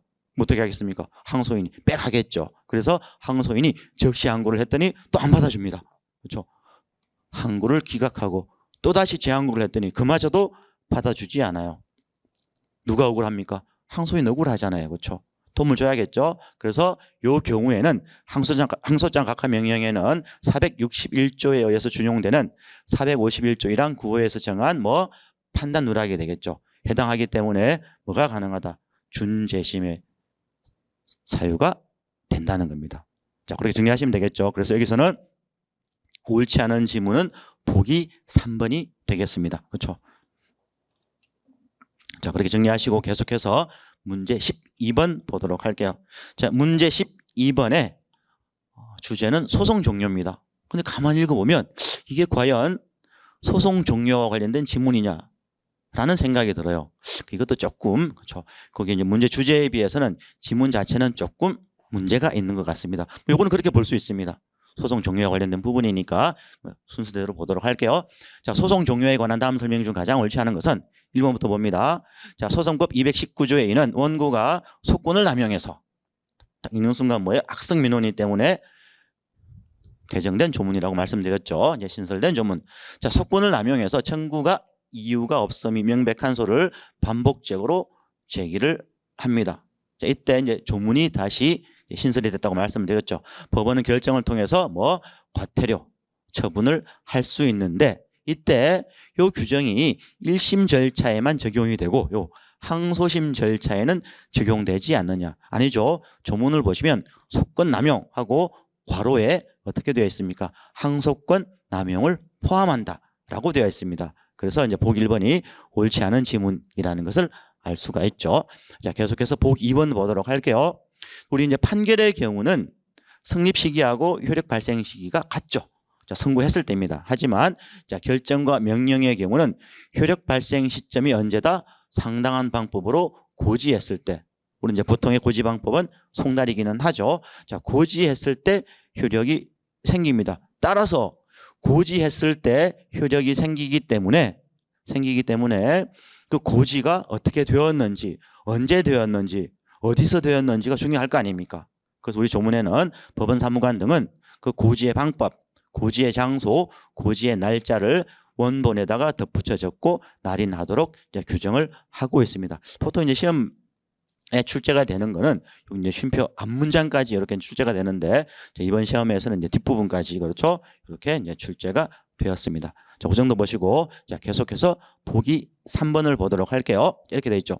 자, 소액사건 심판법에 적용을 받지 않는 일반 민사 사건. 왜냐하면 여기 소액사건의 경우는 변론을 종결하고 즉시 판결을 선고할 수 있다는 특례 규정이 있기 때문에 그렇게 되어 있죠. 이건 그냥 무시하시면 될 것 같고, 자, 일반 민사 사건에 있어서는 법원은 변론을 연 경우는 물론이고 변론 없이 하는 경우에도 반드시 언제 선고기일에 판결을 선고를 해야 됩니다.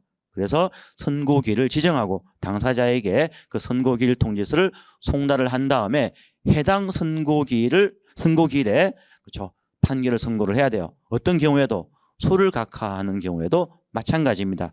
따라서 변론기일에 판결을 선고하면 위법하죠. 사실 그 문구가 들어가야 되는데 어떻든 이러한 절차를 거치지 않고 판결을 선고했다면 당연히 위법하겠죠.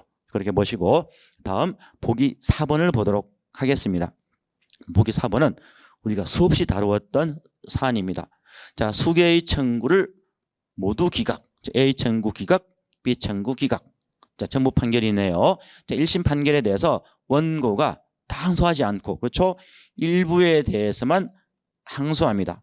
그래서 보기 4번은 뭘 묻는 겁니까? 전부 판결에 대한 일부 상소. 자, 이렇게 되면 항소하지 않은 나머지 부분이 되겠죠. 자, 나머지 부분도 무엇 때문에? 상소 불가분의 원칙 때문에 확정이 차단이 되고 항소심으로 사건은 2심이 됩니다. 다만 요 사안에서는 그렇죠? 원고가 항소심 변론 종결일까지 항소 취지, 항소하지 않은 나머지 부분이 되겠죠. 항소 취지를 확장하지 않는 한은 무엇 때문에? 이른바 불이익 변경 금지 원칙 때문에 그 나머지 부분에 대해서는 항소심 법원이 심판할 수가 없는 거죠. 자, 그러면 그 나머지 부분은 운명이 어떻게 되는 겁니까? 항소심 변론 종결 시간이고 어때요? 항소심 판결 선고 시에 확정이 되어서 소송이 그대로 종료가 됩니다. 그래서 문제 12번을 보시면 주제가 소송 종료죠. 근데 지문에서는 뭐예요? 1번, 2번, 3번은 그닥 소송 종료와 관련은 없고 뭐 보기 4번이 이제 직접적으로 이제 소송 종료와 관련된 지문이기는 합니다. 자, 어떻든 그렇게 정리를 하시면 되겠고, 자, 그리고 문제 13번 보도록 할게요. 자, 문제 13번 보고 이제 좀 쉬었다가 다음 14번으로 가도록 합니다. 문제 13번의 주제는 정인신문입니다. 자, 정인신문에 관한 다음 설명 중 주의하셔야겠죠. 옳은 것은, 자, 보기 1번을 먼저 봅니다. 자, 정인신문은 교신문으로 합니다. 그렇죠? 신청 당사자가 주신문, 그리고 상대방 당사자가 반대신문, 다시 신청 당사자가 재주신문을 하고, 자, 재주신문이 끝난 후에 당사자는 요거 재판장의 허가가 있어야만 뭘 할 수 있다. 재반대신문을 할 수가 있죠. 그래서 재반대신문부터는 재판장의 허가가 필요하다. 그래서 13번의 경우도 보기 1번이 이제 명확하게 옳은 지문이기 때문에 나머지 지문은 읽지 않아도 되겠지만 짧으니까 뭐 읽으실 분들은 읽어도 문제가 없겠죠. 자, 봅니다. 자, 주신문의 경우 뭐예요? 원칙적으로는 유도신문을 못합니다. 뭐라고 되어 있습니까? 원칙적으로. 그 얘기는 뭐다? 예외가 있을 수 있다는 거죠. 근데 이 지문은 어떠한 경우에도 유도신문을 해서는 안 된다 라고 되어 있으니까 딱 보는 순간 뭔가 이상하다 라는 걸 직감적으로 알 수 있습니다. 그렇죠? 자, 보기 3번. 자, 정언에 가름하는 서면. 정언에 가름하는 서면. 서면 정언이 되겠죠. 다른 말로 하면 서면 정언. 자, 비교되는 게 뭐다? 정인 진술서가 되겠죠. 정인 진술서는 뭐다? 그는 서정으로 갑니다. 왜냐? 정인 진술서가 제출되는 경우는 정인의 출석 정언이 필요해요. 따라서 얘는 서정으로 가는 겁니다. 하지만 서면 정언의 경우는 정인의 출석 정언이 필요가 없죠. 원칙적으로. 그래서 서면 정언은 뭐가 되는 겁니까? 정언으로 가는 겁니다. 그래서 3번도 옳지 않은 지문이라는 것을 알 수 있고, 자, 뭐지? 보기 4번. 이것도 뭔가 이상하죠. 자, 법원에 선서 거부나 정언 거부에 대한 재판에 관해서 당사자 또는 증인은 적시항고를 할 수 없다. 있겠죠. 그렇죠. 그래서 보기 4번도 옳지 않은 지문이라는 걸 알 수 있고, 어떻든 13번의 경우도 보기 1번이 바로 정답 지문이라는 것을 그렇죠. 명확하게 알 수가 있겠습니다. 자, 일단 13번까지 이렇게 하고 조금 쉬었다가 계속해서 문제 14번부터 해설 진행하도록 하겠습니다. 자, 계속해서 이제 문제 14번 보도록 할게요. 자, 문제 14번의 주제는 화해 권고 결정입니다. 자, 화해 권고 결정에 관한 다음 설명 중 가장 옳지 않은 것은 먼저 보기 1번을 보도록 할게요. 자, 보기 1번에서는 이 부분이 되겠죠. 형성소송의 판결을 받은 것과 같은 효력. 자, 이걸 뭐라 그래요? 세자로 줄이면 형성력이라고 합니다. 그렇죠? 자, 법률 관계를 이제 변동시키는 효력. 자, 형성력에 대해서는 우리 판례는 자, 원고 승소 판결인 형성 판결이 있어야만 형성력이 생긴다 라고 얘기를 하죠. 따라서 형성해소에서 뭐 당사자 사이에 화해가 있든 혹은 화해 권고 결정이 있어서 확정이 되든 그런 형성력은 그렇죠. 생기지 않는다는 게 우리 판례 입장이죠. 자, 그렇게 보시고, 자, 두 번째 보기 2번을 보도록 하겠습니다. 자, 본안에 대해서 이제 총국 판결이 있은 뒤에 여기 이제 밑줄 친 부분을 보시면, 자, 원고는 소를 취하하고 피고는 이에 동의한다는 화해 조항이 있는 화해 권고 결정이 확정이 됩니다. 여기서 이제 중요한 거는 뭐다? 이렇게 되면 이거는 뭐가 있는 걸로 봐요? 원고 피고 사이에서는 이제 소취와 합의가 있는 것으로 보죠. 여기 이제 쟁점은 뭐예요? 자, 소취와 합의가 있는 경우에도 자, 소를 취하한 경우와 마찬가지로 267조 2항의 뭐 제소 금지 규정이 적용되느냐 하는 겁니다. 자, 우리 판례는 자, 소취와 합의가 있는 경우도 소취하의 경우와 마찬가지로 제소 금지 규정이 적용이 된다라고 봐요. 그래서 이제 보기 2번도 옳은 질문입니다. 문제 14번도 보시면 가만히 보시면 자, 화해 권고 결정이 이제 주요 주제이긴 하지만 보기 2번의 경우도 뭐예요? 화해 권고 결정이 중요한 단어는 아니고 여기 이제 소취와 합의가 있는 경우에도 뭐 소를 취하한 경우와 마찬가지로 제소 금지 규정이 적용이 된다. 그게 이제 주된 쟁점입니다. 자, 계속해서 보기 3번 보도록 할게요. 자, 화해 권고 결정. 자, 소액 사건에서 이행 권고 결정과 다르게 화해 권고 결정은 뭐가 있다? 기판력이 있죠. 첫 번째, 그게 이제 주된 쟁점이고, 나아가서 그럼 기판력은 언제 발생하느냐 하는 거죠. 자, 결정 시가 아니고 뭐다? 확정 시에 그렇죠. 기판력이 발생한다. 뭐 예전에 기출 지문으로 출제가 이미 되었고, 자, 보기 4번 보도록 할게요. 자, 화해 권고 결정에 이의 신청을 한 당사자는 그 시민급의 판결이 선고될 때까지, 여기까지 문제가 없죠. 요거 다음 부분. 자, 상대방의 동의 없이도 이의 신청을 취하할 수 있느냐. 자, 이행 권고 결정에 대해서 이의 신청을 했다가 취하할 때는 상대방의 동의가 필요가 없었죠. 하지만 화해 권고 결정인 경우에는 상대방의 동의가 필요합니다. 왜 그렇다? 화해는 상호 양보이기 때문에 그렇죠. 그래서 보기 4번이 옳지 않은 지문, 즉 정답 지문이라는 것을 알 수가 있습니다. 자, 계속해서 문제 15번 볼게요. 자, 15번의 주제는 관할입니다. 자, 관할에 관한 다음 설명 중 가장 옳지 않은 것은, 자, 이제 보기 1번의 경우도 지금까지 한 번도 출제된 적은 없고, 이제 W 해설 부분에 들어가 있죠. 그렇죠? 자, 특허권 등의 지식재산권 침해로 인한 손해배상 청구 사건의 항소심은 자, 법이 개정이 되어서 일반 민사법원인 지방법원 항소부나 고등법원이 아니고 뭐다? 항소심은 특허법원의 전속 관할 규정으로 이렇게 되어 있죠. 자, 그걸 묻는 겁니다. 그렇죠? 이제 처음 출제가 된 거고. 자, 두 번째, 보기 2번 보도록 할게요. 자, 소액 사건이라는 것은 고유의 사물 관할이 있는 게 아니다. 무슨 말입니까? 소액 사건도 결국은 그냥 단독 사건일 뿐이다. 다만 1심에 한해서 소액 사건 심판법이라는 특례 규정이 적용될 뿐입니다. 즉 뭐다? 소액 사건도 단독 사건이에요. 따라서 우리 소송법 34조 2항에 따라서, 자, 34조 2항이 뭡니까? 지방법원 단독 판사는 뭐 상당한 이유가 있다면 같은 지방법원 합의부로 사건을 이송할 수 있죠. 따라서 자, 소액 사건도 단독 사건이니까 단독 판사는 34조 2항에 따라서 같은 지방법원 합의부로 이송할 수가 있는 거죠. 이것도 이미 여러 번 출제가 되었죠. 자, 다음이 보기 3번.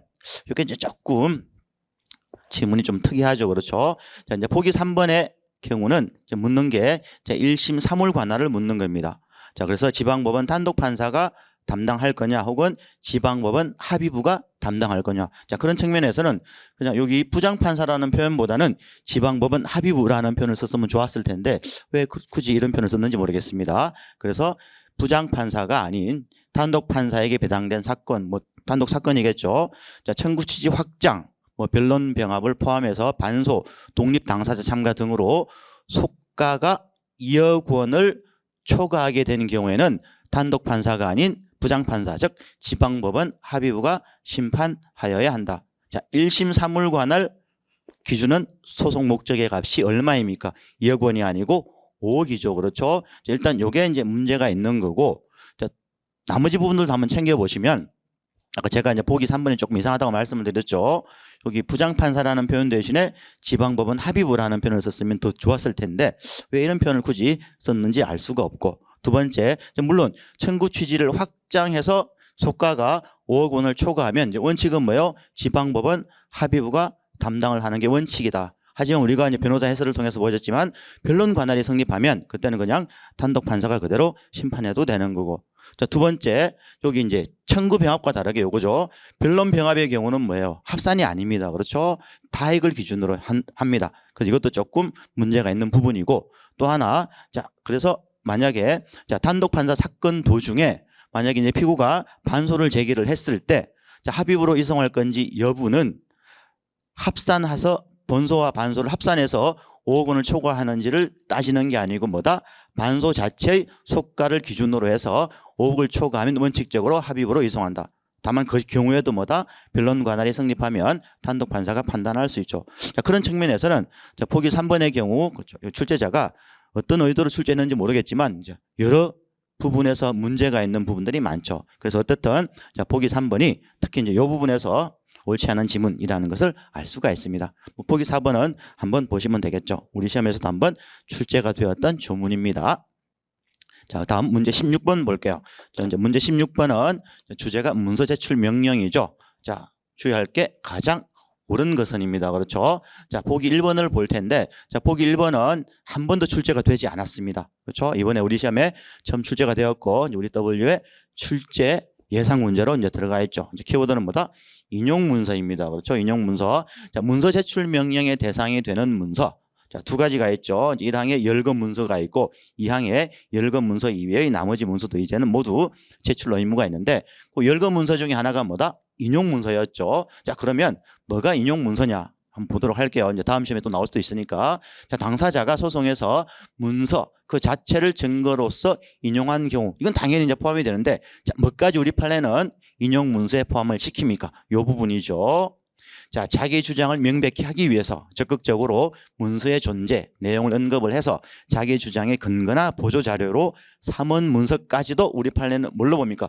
인용 문서의 범주에 넣습니다. 이것도 하나 체크하시고. 자, 두 번째, 그게 이제 만약에 인용 문서에 해당할 때, 여기는 중요한 표현이죠. 여기 밑줄을 한번 해보면 공무원이 그 직무와 관련해서 보관하거나 혹은 가지고 있는 문서, 자, 밑줄을 하고 자, 괄호 처리를 해보시면 아까 제가 이 문서 제출 명령을 하려면 문서 제출 의무가 있어야 된다고 말씀을 드렸는데 그래서 1항이 열건 문서, 그렇죠? 2항이 열건 문서 이외의 나머지 문서들인데 인용 문서를 제외하면 그렇죠. 요거 공무원이 그 직무와 관련해서 보관하거나 가지고 있는 문서는 제출 의무가 없습니다.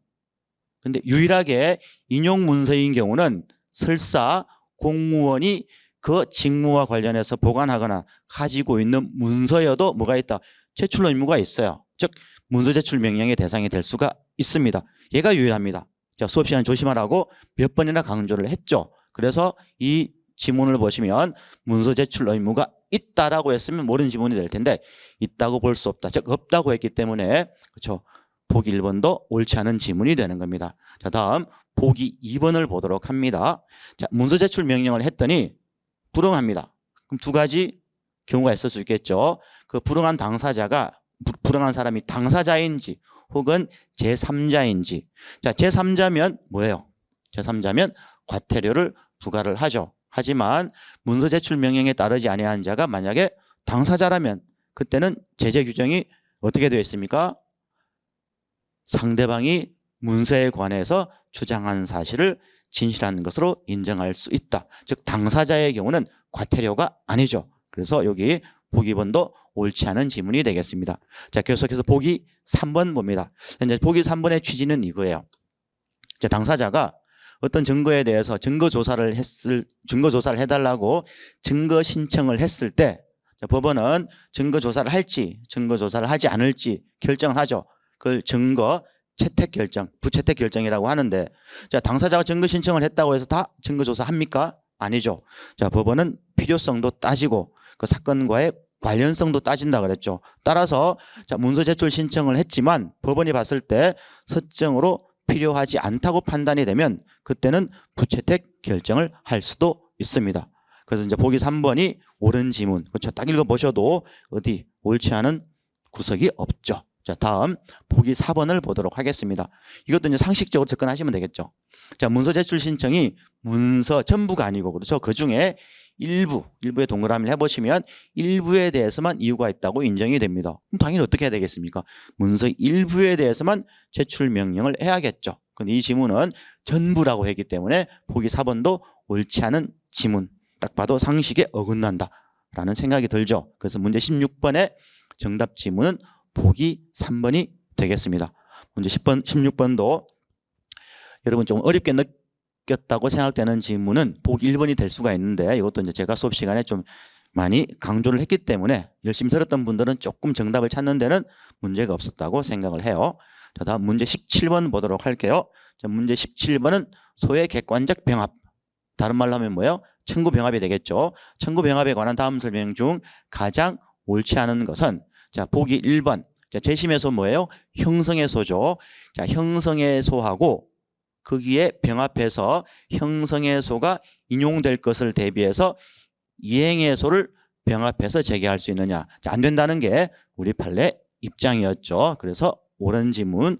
자, 다음이 보기 2번인데 이제 보기 2번이 우리 카페 어떤 분이 질문도 하셨고 조금 문제가 있었던 부분이라고 이제 생각하는 분들이 있는 것 같아요. 자, 여기 이제 보시면 우리 이제 성명권 제도 공부를 할 때 성명권 어떤 경우에 행사를 합니까? 당사자가 어떤 신청을 하거나 어떤 주장을 했는데 그 신청이나 주장이 불명확합니다. 그럼 당연히 이제 법원은 어떻게 해야 돼요? 재판장은 성명권을 행사를 해서 그 불분명과 불명확을 해소를 해야겠죠. 따라서 만약에 당사자가 청구 변경 신청을 합니다. 근데 그게 교환적 변경인지 혹은 추가적 변경인지 불분명해요. 당연히 성명권 행사를 해야겠죠. 두 번째, 자, 추가적 변경인 경우도 그게 단순 병합인지 예비적 병합인지 선택적 병합인지 불분명합니다. 그럼 당연히 법원은 성명권을 행사를 해야겠죠. 다만 이 부분이 문제가 되는 겁니다. 만약에 원고의 청구를 모두 기각하는 경우, A 청구도 기각하고 B 청구도 기각하는 경우도 성명권을 행사를 해야 되느냐? 우리 이제 판례는 원고의 청구를 모두 기각하는 경우는 어차피 다 판단을 해야 되기 때문에 성명권을 행사하지 않아도 된다라고 하는 60년대 판례가 있습니다. 근데 그 판례는 문제가 뭐냐면 첫 번째는 제가 찾아봤더니 모든 교과서에 어떤 교과서도 소개를 하고 있지 않습니다. 그리고 또 중요한 거는 검색도 안 돼요. 유료 서비스를 해도 판례 검색이 안 됩니다. 유일하게 실무 제어에만 그 판례가 소개가 되고 있습니다. 그래서 제가 처음에 이제 책을 쓸 때 그 실무 제어도 같이 당연히 참고를 했으니까 제 책에다가 그 실무 제어에 있는 내용 그대로 그냥 넣었던 거예요. 당연히 있는 판례라고 생각을 하고, 지금까지 이제 검색은 안 되지만 이 지문이 출제가 되고 아무리 검색을 해봐도 그건 도대체 검색을 할 수가 없습니다. 이제 그런 측면에서 보면 보기 2번은 뭐 법리적으로 어떤지는 잘 모르겠으나 뭐 변경이 아직 되지는 않았으니까 출제하지 않는 게 좀 바람직한 지문 같지만 어쨌든 이렇게 이제 출제가 되었으니까 한번 체크를 하시고, 그래서 이 부분도 말씀드렸던 것처럼 기본서에는 있고 이제 더블유에는 없죠. 뭐 제 생각에 그닥 중요하지 않은 판례라고 생각해서 뭐 더블유 출제 예상 문제로도 넣지는 않기는 했는데, 그래서 기본서를 개정할 때마다 이게 좀 중요하지 않으니까 계속 이제 뺄까 말까를 고민을 하다가 빼지 않았더니 딱 이번 시험에 탁 출제가 되는, 그죠? 그런 문제가 이제 발생을 했는데, 뭐 어떻든 이 정도 하고 넘어가도록 할게요. 자, 다음 보기 3번 보도록 하겠습니다. 자, 보기 3번의 키워드는 이거죠. 본래적 거부 청구하고 대상 청구 병합합니다. 비록 원고가 심판 순서를 붙여도 예비적 병합이 아니고 뭐다? 단순 병합에 한다는 게 우리 판례 입장이고, 그렇죠? 이것도 이제 키워드를 통해서 충분히 이제 보실 수 있고, 이제 보기 4번 봅니다. 자, 양립 가능한 두 청구. 그렇죠? 양립 가능한 두 청구. 자, 그럼 이제 선택적 병합으로 가야 될 텐데, 자, 원고가 어떻게 해요? 심판 순서를 붙입니다. 자, 이런 병합을 뭐라 그럽니까? 부신적 예비적 병합이라고 하죠. 그렇죠? 자, 양립이 가능함에도 불구하고 원고가 심판 순서를 붙이는 병합을 부신적 예비적 병합. 자, 이건 가능해요. 우리 판례도 인정을 하고. 다만 두 번째 밑줄을 보시면 양립하지 않는 두 청구에 대해서 원고가 선택적 병합이나 단순 병합 형태로 소를 제기할 수 있느냐? 요건 안 됩니다. 우리 판례는 양립하지 않는 경우는 뭐만 가능하다? 예비적 병합만 가능하다라고 얘기를 해요. 그래서 어떻든 여기 보기 1번하고 보기 3번하고 보기 4번은 우리 W에 있죠. 뭐 이걸 통해서도 이제 보기 2번이 정답이라는 것은 어느 정도는 뭐 추론해낼 수 있지만, 어쨌든 그럼에도 불구하고 보기 2번은 좀 출제하지 않는 게 바람직하지 않았나라는 생각이 듭니다. 보기 2번에서 어쨌든 중요한 표현은 뭐다? 원고의 청구를 기각하는 경우라는 게 이제 또 다른 조건이 부과가 됐기 때문에 성명권을 행사하지 않아도 된다 하는 게 60년대 판례다. 이제 그렇게 정리를 하시면 될 것 같습니다. 어쨌든 이렇게 되면 기본서에도 못 지우고 W에 또 추가가 되긴 하겠네요. 자, 계속해서 문제 18번 보도록 합니다. 자, 18번의 주제는 당사자 표시 정정입니다. 그렇죠? 자, 당사자 표시 정정에 관한 다음 설명 중 가장 옳지 않는 것은 이 당사자 표시 정정하고 여러분들이 이제 비교할 게 뭐였습니까? 당사자 변경이죠. 그렇죠? 당사자 변경. 자, 그 중에 이제 임의적 당사자 변경 중에서 원고를 변경하거나 피고를 변경하는 모습 중에 우리 소송법에서는 피고 경정 제도만 있고 원고 경정 제도는 없습니다. 그래서 어쨌든 이 당사자 변경하고 당사자 표시 정정을 구분하는 기준은 뭐다? 즉 당사자 동일성이 유지가 되느냐가 그 기준이었죠. 따라서 자, 회사의 대표이사였던 사람이 그 대표자 개인 명의로 제기한 소송에서 그 대표자 개인, 자연인이 되겠죠. 자, 개인을 법인인 회사로 바꾸는 당사자 표시 정정이 가능하냐? 동일성 유지가 되나요? 안 된다 그랬죠. 그렇죠? 따라서 이 경우는 당사자 표시 정정을 할 수가 없습니다. 이건 이미 우리가 기출로 여러 번 출제가 되었고 아주 전형적인 문제입니다. 그래서 문제 18번의 경우도 보기 1번이 이제 명확하게 정답 지문이라는 것을 알 수 있죠. 그런 면에서 2번, 3번, 4번은 좀 가볍게 읽어도 된다라고 생각을 합니다. 자, 보기 2번을 볼게요. 자, 소재기 전 원고가 피고가 사망한 사실을 모르고 사망한 당사자를 피고로 표시해서 소를 제기합니다. 자, 우리 판례는 뭐가 가능하다고 합니까? 그 사망자의 상속인으로 당사자 표시 정정이 가능하다라고 얘기를 하죠. 그래서 이제 옳은 지문이라는 것을 알 수가 있고, 뭐 보기 4번도 그렇죠? 뭐 원론적인 얘기하는 거니까 3번도 한번 보시면 될 것 같고, 자, 다음 보기 4번을 보도록 할게요. 자, 종중에 대해서 이제 당사자 표시 정정을 하려고 할 때, 자, 종중의 동일성 기준은 뭘 기준으로 하는 거예요? 자, 종중의 명칭 변경을 기준으로 합니까? 이거는 동일성 판단하는 요소가 아니었죠. 자, 뭘 기준으로 합니까? 자, 공동선조가 동일한지 여부를 기준으로 하죠. 그래서 비록 종중의 명칭을 바꿔도 그 변경하기 전에 종중하고 공동선조가 동일하고 답이 나왔네요. 이제 실질적으로 동일한 단체를 가리키는 것으로 보인다면 뭐 당사자 표시 정정이 허용이 되겠습니다. 어쨌든 문제 18번도 보기 1번이 그렇죠? 명확한 정답이라는 것을 바로 알 수가 있습니다. 좀 시간을 절약할 수가 있었겠죠. 다음 보기 16번 보도록 할게요. 자, 주제는 소의 이익입니다. 자, 소의 이익에 관한 다음 설명 중 가장 옳지 않은 것은 자, 보기 1번을 보도록 하겠습니다. 자, 보기 1번은 이제 장래 이행의 소를 묻네요. 자, 장래 이행의 소에 있어서 소의 이익인 미리 청구할 필요. 우리 판례는 어떻게 봅니까?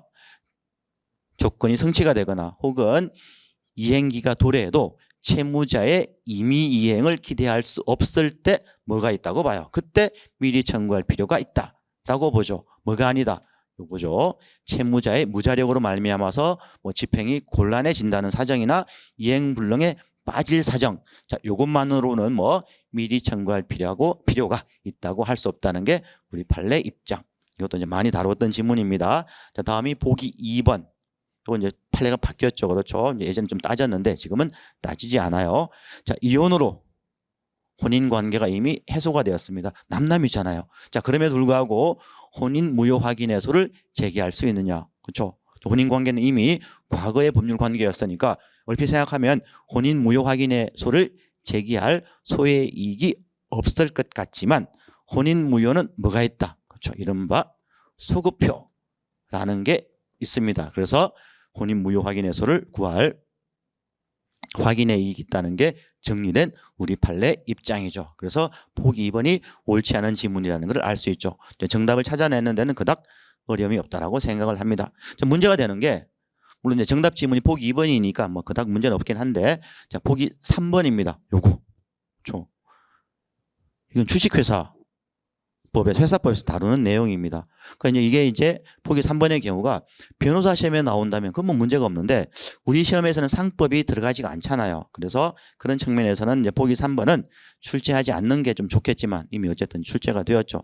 이런 상황입니다. 예를 들면 원고가 주주인데 원고 원래 주주였는데 피고가 계약서를 위조를 해서 이제 주주가 이제 바뀐 거죠. 그 원고 입장에서는 자기가 주주잖아요. 거기 등록부에 있는 주주의 이름을 이렇게 이제 바꿔달라고 하는 소를 제기할 수 있습니다. 자, 무슨 얘기냐? 요 이행해소만 제기하면 되지. 이른바 확인해소의 보충성에 따라서 자기가 주주라는 주주권 확인해소를 구할 확인의 이익은 없다는 거죠. 왜냐하면 요 소를 제기하면 요 이행해소에서 뭘 따져보겠습니까? 원고가 실제 주주인지 아닌지 따져보겠죠. 자, 그래서 보기 3번은 확인해소의 보충성을 묻는 겁니다. 그냥 기존에 있던 그 조건 판례를 가지고 했으면 될 텐데 어쨌든 자, 계속해서 보기 4번 보도록 할게요. 자, 보기 4번은 사회행위 취소의 소입니다. 자, 채권자가 수익자를 상대로 사회행위 취소의 소를 제기를 해요. 청구 목적이 뭐예요?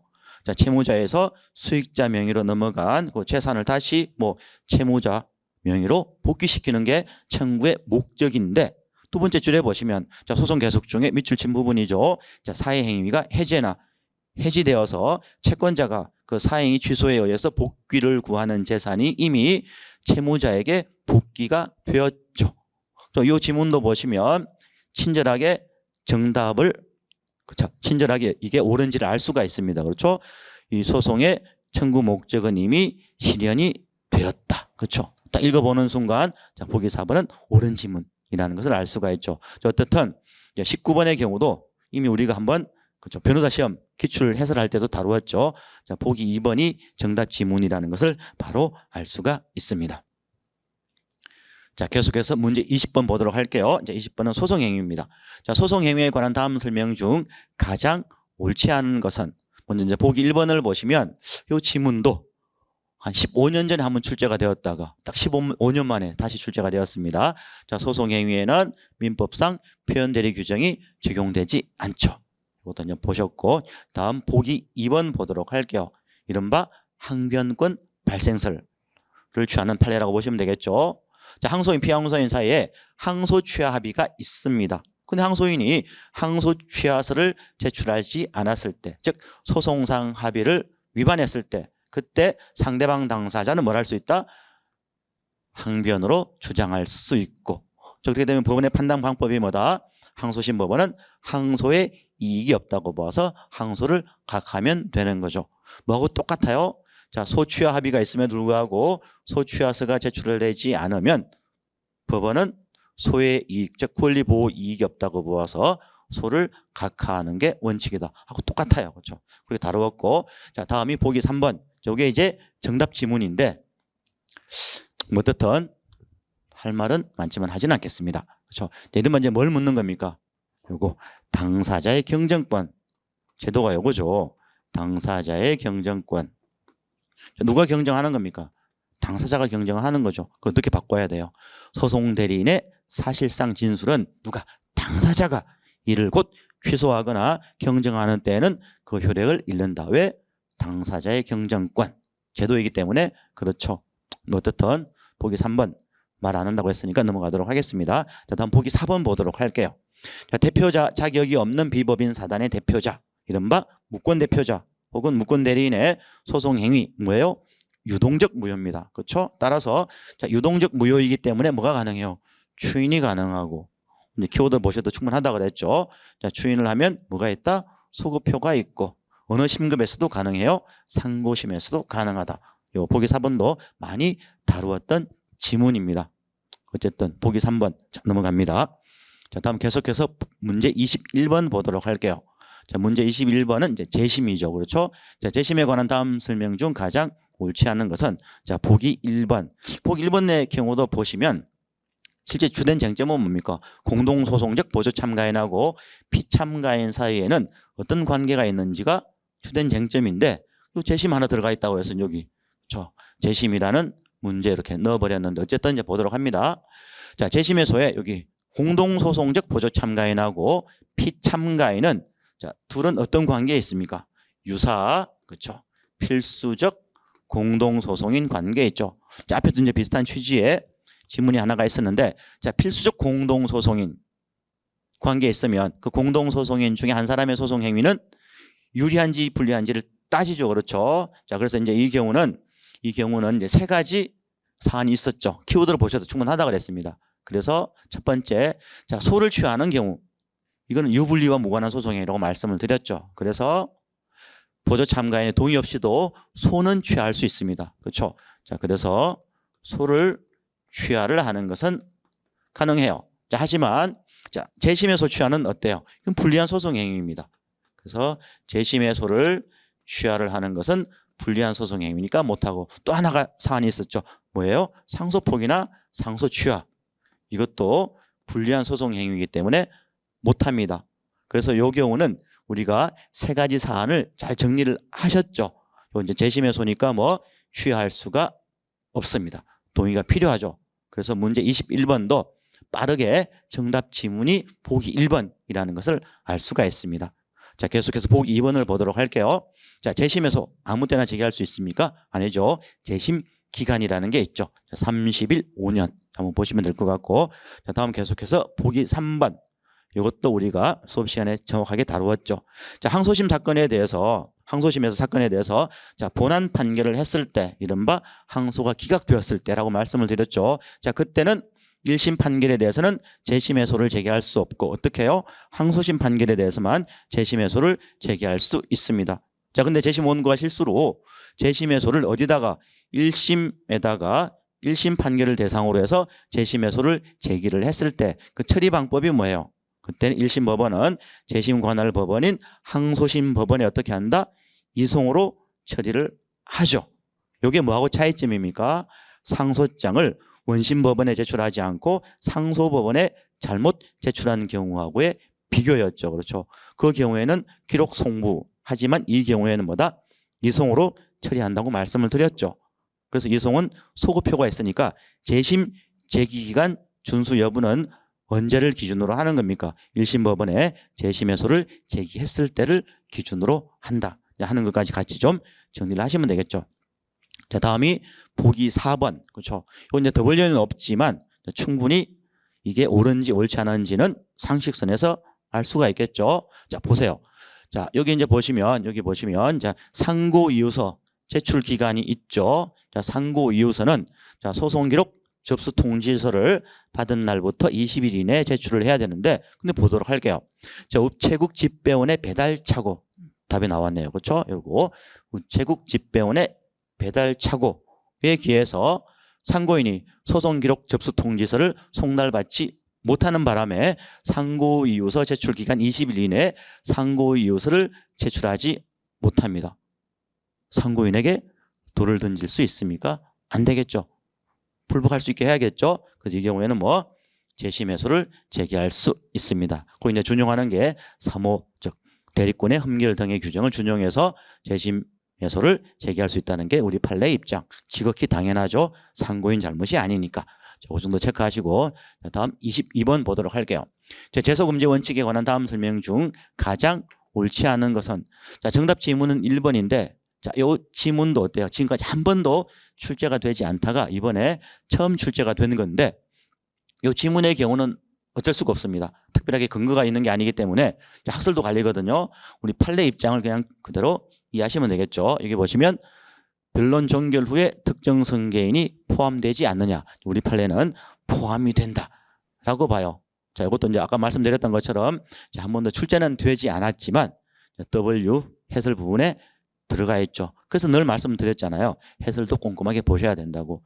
자, 이렇게 키워드만 가지고 정리하셨으면 22번의 경우도 어때요? 시간 절약할 수 있고 바로 1번이 정답 지문이라는 것을 알 수가 있습니다. 자, 보통 체크하시고 자, 보기 2번. 어쨌든 이제 보기 1번은 특별한 근거가 없기 때문에 이제 설명할 수가 없습니다. 이렇게 키워드를 가지고 정답을 알 수가 있죠. 자, 보기 2번 봅니다. 자, 제소금지의 효과는 소송법상의 효과임에 그친다. 따라서 실체법상 권리관계에 영향을 주는 게 아니에요. 그래서 재심의 제소금지의 효과를 받는 권리관계라고 해서 이거죠. 실체법상으로도 권리가 소멸하는 것은 아니다. 이것도 이제 지금까지 직접적으로 나온 적은 없지만 이거 설명할 때 뭐랑 같이 생각하시면 이해하는 도움이 된다고 말씀을 드렸습니까? 이른바 기판력의 본질 이론. 자, 그렇죠? 같이 보시면 이 판례를 이해하는 데 도움이 된다라고 말씀을 드렸습니다. 다음 계속해서 보기 3번을 보도록 할게요. 자, 후소가 제소가 되기 위해서는 4가지 요건을 갖춰야 하죠. 뭐 당사자도 동의를 해야 되고 소송물도 같아야 되고 그리고 본안 판결이 선고된 이후에 소가 취하되어야 합니다. 또 하나 요건이 있죠. 어떤 요건입니까? 전소하고 후소의 권리 보호 이익이 같아야 됩니다. 자, 그런데 요 경우 자, 원고 소를 취하를 했는데 뭐예요? 자, 피고가 원고의 소유권을 인정을 하고 내가 그 토지를 다시 매수하겠다라고 약정을 하는 거예요. 원고는 피고의 약정을 믿고 소를 취하를 합니다. 근데 딱 취하했더니 피고가 다시 약정을 위반해서 원고의 소유권을 다툽니다. 이 경우 어때요? 원고의 잘못이 있다고 할 수 있겠습니까? 아니죠. 자, 이 경우에는 다시 소를 제기해도 뭐 전소와는 다른 새로운 권리 보호 이익이 있죠. 그래서 다시 동일한 소를 제기하는 것은 제소금지 원칙에 위배되지 않는다. 왜? 후소는 새로운 권리 보호 이익이기 때문에 그렇다라고 말씀을 드렸고 키워드가 뭡니까? 약정 위반입니다. 이것도 제가 수업 시간에 요거를 키워드로 삼으라고 말씀을 드렸죠. 자, 다음 보기 4번 보도록 할게요. 자, 중요한 단어는 채권자 대위 소송입니다. 자, 채권자가 이제 채권자 대위 소송을 제기를 했다가 자, 총국 판결 선고 후에 소를 취하를 합니다. 자, 이때 피대위자가 누굽니까? 채무자에 대해서도 제소 금지 규정이 적용이 되느냐? 요건 이제 우리가 이제 정의할 때 채권자 대위 소송과 관련해서 중복 소송의 경우는 무조건 중복 소송이 된다라고 말씀을 드렸죠. 근데 이에 반해서 뭐 기판력이라든지 여기 나와 있는 것처럼 제소 금지의 경우는 조건이 붙죠. 뭐 채권자 대위 소송이 제기된 사실을 채무자가 안 경우에 한해서만 제소 금지 규정이 적용이 된다라고 했었죠. 그래서 이제 보기 4번도 옳은 지문이라는 것을 알 수가 있습니다. 그래서 이제 정답 지문은 보기 1번이 되겠습니다. 자, 계속해서 문제 23번 볼게요. 자, 소송 참가에 관한 다음 설명 중 가장 옳지 않은 것은 먼저 보기 1번을 보시면 자, 승계 참가 우리가 이제 어떻게 이해를 했습니까? 우리 판례는 뭐 실질은 그렇죠. 소재기 이런 표현을 썼었죠.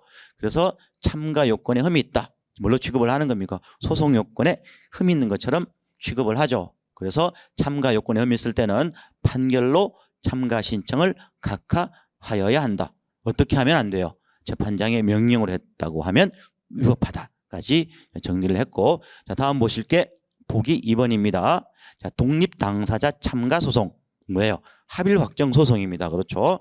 독립당사자 참가 소송은 합일 확정 소송. 자, 근데 제가 늘 말씀을 드렸죠. 합일 확정 앞에 뭘 붙이라 그랬습니까? 본안 판단에 대한 합일 확정인데, 여기 보시면 자, 독립당사자 참가 신청을 뭘 해요? 각하했잖아요. 그래서 본안까지 나아가지 않았습니다. 그래서 각하라는 말이 키워드가 되겠죠. 이런 1심 판결에 대해서 요거 참가인이 상소하지 않고 당사자 중에 일부만 상소를 했을 때, 이때 상소 불가분의 원칙이 적용이 되느냐. 물론 독립당사자 참가 소송은 합일 확정 소송이니까 원칙적으로 뭐가 적용이 됩니까? 상소 불가분의 원칙이 적용이 되고, 나아가서 불이익 변경 금지 원칙이 배제가 된다라고 말씀을 드렸죠. 근데 앞에 뭐가 붙어요? 합일 확정을 요할 때라고 말씀을 드렸습니다. 근데 이 경우는 참가 신청을 각하했으니까 합일 확정을 요하지 않습니다. 따라서 이러한 경우에는 1심 판결 중에 참가인의 독립당사자 참가 신청을 각하한 부분은 항소심으로 넘어갑니까? 아니죠. 상소심으로 넘어가지 않고 그대로 분리되어서 확정이 됩니다. 뭐가 적용되지 않아요? 상소 불가분의 원칙이 적용되지 않는다. 왜? 합일 확정을 요하지 않는 경우이기 때문에 그렇죠. 이것도 이제 수업 시간에 몇 번이고 말씀을 드렸고, 자, 다음 보기 3번을 볼게요. 이것도 이제 읽어보시면 뭔가 이상하다는 것을 알 수 있죠. 자, 당사자가 보조 참가에 대해서 이의 신청을 합니다. 자, 그러면 참가인은 참가 이유를 소명을 하고, 자, 법원은 참가 허부 결정을 하겠죠. 자, 이러한 법원의 참가 허부 결정에 대해서는 뭘 할 수 있어야겠습니까? 즉시 항고를 할 수 있어야겠죠. 그래서 보기 3번이 옳지 않은 지문이라는 것을 알 수가 있습니다. 자, 마지막 보기 4번도 한번 보도록 할게요. 자, 보조 참가인이 있고 피참가인이 있습니다. 자, 보조 참가인은 참가할 때의 소송 진행 정도로 보아서 누구? 피참가인이 할 수 없는 소송 행위는 보조 참가인도 못하죠. 그래서 상소기간 준수 여부는 누구를 기준으로 한다고 배웠습니까? 피참가인을 기준으로 한다고 배웠죠. 따라서 자, 참가인을 기준으로 했을 때 상고기간 내의 상고여도 누구? 피참가인을 기준으로 해서 이미 상고기간이 경과했다면 그 보조 참가인의 상고는 뭐 부적법 할 수밖에 없는 거죠. 누구를 기준으로 하는 거니까 피참가인을 기준으로 하는 거니까 그렇습니다. 자, 그렇게 보시고, 자, 계속해서 24번 보도록 할게요. 자, 기판력에 관한 다음 설명 중 가장 옳지 않은 것은, 자, 보기 1번을 볼게요. 자, 기판력이 있는 전소 판결과 저촉되는 후소 판결이 그대로 확정이 됩니다. 이걸 뭐라 그래요? 기판력의 충돌이라고 한다고 배웠죠. 자, 이렇게 되면 그 전소 판결의 기판력이 실효되는 건가요? 아니죠. 오히려 재심해소를 통해서 후소 판결을 취소할 수 있습니다. 다만 재심을 통해서 후소 판결을 취소하기 전까지는 후소 판결의 기판력은 그대로 살아있겠죠. 이렇게, 자, 그렇게 정리하시고, 이제 다음 보기 2번 볼게요. 자, 소송 판결의 기판력. 뭐 예를 들면 대표권에 흠이 있다고 해서 소각하 판결을 합니다. 자, 그러면 이러한 소송 판결, 즉 소각하 판결도 기판력이 있느냐? 있죠. 어느 범위에서 기판력이 있어요? 확정한 소송 요건의 흠에 대해서는 기판력이 발생합니다. 하지만 소송 판결의 기판력은 본안 판결의 기판력만큼 강하지는 않다고 말씀을 드렸죠. 그래서 해당 소송 요건의 흠을 보완해서 다시 소를 제기하면 기판력이 미치지 않는다 하는 판례도 같이 정리를 하시면 되겠습니다. 자, 다음 보기 3번 볼게요. 자, 결정이나 명령이라는 재판에도 기판력이 발생을 하느냐? 원칙적으로는 기판력이 발생할 수가 없습니다. 다만 어떠한 경우라면, 자, 실체 관계를 종국적으로 판단하는 내용의 것이라면 뭐 기판력이 있을 수 있죠. 그 대표적인 게 뭐예요? 소송 비용액 확정 결정입니다. 그렇죠? 어차피 돈 받아내는 거니까 그때는 기판력이 인정이 됩니다. 자, 그 정도 보시고, 이제 다음이 보기 4번.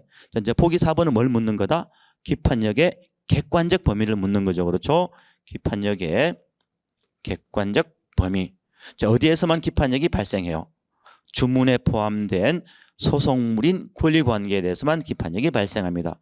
그래서 반대로 놓고 보면 판결 이후에 있는 사실, 선결적 법률 관계에 마지막이 뭐다? 피고의 항변에 대해서는 기판력이 발생하지 않습니다. 따라서 원고 피고를 상대로 해서 매매를 원인으로 하는 소유권 이전 등기 청구해소를 제기를 했더니 피고가 아직 잔금을 받지 못했다고 해서 그 잔금 부분에 대해서 동시이행 항변을 해요. 그래서 법원에서 동시이행 판결을 합니다. 판결 주문이 어떻게 되겠습니까? 피고는 원고로부터 요거죠. 동시이행으로 주장한 부분 1억 원을 그렇죠. 지급받은과 동시에 원고에게 매매를 원인으로 하는 소유권 이전 등기 절차를 이행하라. 이때 이 동시행 관계에 있는 요 1억 원이 뭐예요? 그게 반대 채권이 되겠죠. 얘는 뭡니까? 피고의 항변입니다. 그렇죠? 그래서 이 부분에 대해서는 뭐 기판력이 발생하지 않습니다. 그래서 요 반대 채권의 존부 및 그 액수에 대해서는 기판력이 발생할 수가 없겠죠.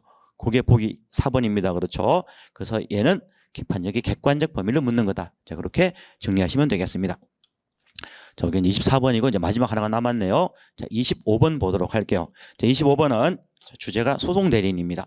자, 소송 대리인에 관한 다음 설명 중 가장 옳지 않은 것은 자, 정답 지문은 보기 1번인데 이것도 이제 제가 이제 W를 가지고 정리를 할 때 한 3개인가 4개인가 했었죠. 그렇죠? 어떻게 그냥 정리하면 된다 그랬습니까? 소송 대리인 파트는 다 미친다라고 정리를 하면 된다고 말씀을 드렸죠. 그래서 여기 본안 소송에 있어서의 소송 대리인의 소송 대리권은 어디까지 미칩니까? 다 미치니까 소송 비용액 확정 신청 절차에도 미치죠. 그런데 이 지문은 대리권을 행사할 수 없다라고 했기 때문에 옳지 않은 지문이 되는 겁니다. 수업 열심히 들었으면 금방 보기 1번이 정답 지문이라는 것을 알 수가 있습니다. 어쨌든 나머지 한번 보도록 할게요. 자, 소송 대리인에게 상소 제기 특별 수권이 있어요. 근데 물론 이렇게 되면 소송 대리인은 상소를 제기할 수 있는데 자, 그럼에도 불구하고 두 가지 경우가 있겠죠. 여기 정리해 보면 자, 소송 대리인이 상소를 제기한 경우 그렇죠? 요거 우리 한번 정리를 했었죠. 그렇지 않고 당사자 본인이 직접 상소를 제기한 경우 여기 이제 당사자 본인이 직접 상소를 제기한 경우가 최신 판례였고 그렇죠? 우리가 이제 수업 시간에 다뤘고 변호사 시험에서도 출제가 되었습니다. 만약에 소송 대리인이 상소장을 제출을 했으면 그때 소송 대리인에게 인지 보정 명령을 할 수 있습니다. 하지만 그렇지 않고 당사자 본인이 상소장을 제출을 했을 때는 누구에게? 소송 대리인에게 상소장 보정 명령을 할 수가 없죠. 그래서 만약에 소송 대리인에게 상소장 보정 명령을 했다면 부적법한 송달이 되는 겁니다. 그리고 이제 정리하실 때 소송 대리인이 상소장을 제출을 했는지 혹은 당사자가 상소장을 제출을 했는지 이렇게 두 개를 비교해서 정리하라고 말씀을 드렸습니다. 자, 다음이 보기 3번입니다. 이른바 소송 대리권의 부활인데 잘 보시면 자, 환송 전에 항소심에서의 소송 대리인의 소송 대리권이 상고심으로 갔다가 다시 파기되어서 파기환송심으로 넘어왔을 때 부활되느냐? 자, 이거는 부활이 됩니다. 그렇죠? 자, 이 경우도 세 가지 사안이 있었는데 정리한 팁이 뭐라 그랬습니까? 채자가 들어가면 부활이 안 된다고 말씀을 드렸죠. 그래서 상고심에서의 소송 대리권은 뭐 재상고되었을 때 부활하지 않고 또 하나 뭐 재심에서도 그렇죠 부활되지 않습니다. 이렇게 정리를 했으니까 이제 그걸 가지고 풀 수 있는 문제라고 생각을 하고 자 마지막이 보기 4번. 이건 그냥 90조 1항 조문 그대로죠. 일반적인 모습입니다. 자 소송 대리인은 위임을 받은 사건에 대해서 반소, 참가 물론 이 반소는 어때요? 반소 제기가 아니고 상대방이 제기한 반소에 응소하는 경우라고 이거 정리했고 이건 조문 그대로니까 반소나 참가나 뭐 강제집행, 가압류, 가처분에 관한 소송 행위든 원칙적으로는 뭐예요? 모든 소송 행위를 할 수 있고 물론 다만 90조 2항의 특별 수권 사항은 있고 또 하나가 뭐다? 사건과 관련된 모든 사법상의 행위 그 사법상의 행위 중에 변제의 영수는 예시에 불과하다라고 설명을 드렸죠. 변제의 영수도 할 수 있습니다. 어쨌든 이제 보기 4번은 90조 1항 조문 그대로입니다. 그래서 이제 정답 지문은 보기 1번이라는 것을 알 수가 있습니다. 자, 이렇게 이제 이번 2026년도 그쵸 6월에 시행되었던 법원직 민사소송법 해설 강의를 이제 모두 마치겠습니다. 높아시면서 한 번 더 말씀을 드리면 요 이제 해설 강의 여러분들이 잘 수강을 하시고 꼼꼼하게 좀 복기를 하시길 바랍니다. 특히나 이번에 다시 도전하겠다고 그렇죠. 이제 결심을 하신 분들은 복기를 좀 꼼꼼하게 하셔야 돼요. 근데 하시면서 여러분들의 공부 방법을 다시 한 번 더 좀 진단을 해보시고 그리고 만약에 여러분 지금까지 했던 공부가 문제를 이제 풀면서 복기를 하시면서 좀 부족했다고 생각을 하시면 지난 1년간 공부했던 부분보다는 어때요? 여러분들의 노력이 뭐 시간적으로든 그렇죠? 뭐 체력적으로든 훨씬 더 추가가 되어야겠죠. 그래서 꼭 한 번 더 복기를 잘 해보시고 여러분의 그렇죠? 공부 방법에 뭐 부족함이 있는지 혹은 문제가 있는지를 잘 진단을 하시길 바랍니다. 그래서 언제든 다시 공부에 그렇죠? 시험에 도전을 하겠다라고 생각하신 분들은 이 소송법과 관련해서 상담하실 분들이 있으면 언제든지 오셔서 상담을 하시면 되겠습니다. 자, 이것으로 그렇죠. 올해 시행되었던 26년도에 시행이 되었던 법원직 민사소송법 해설 강의를 마치도록 하겠습니다. 자, 수고하셨습니다.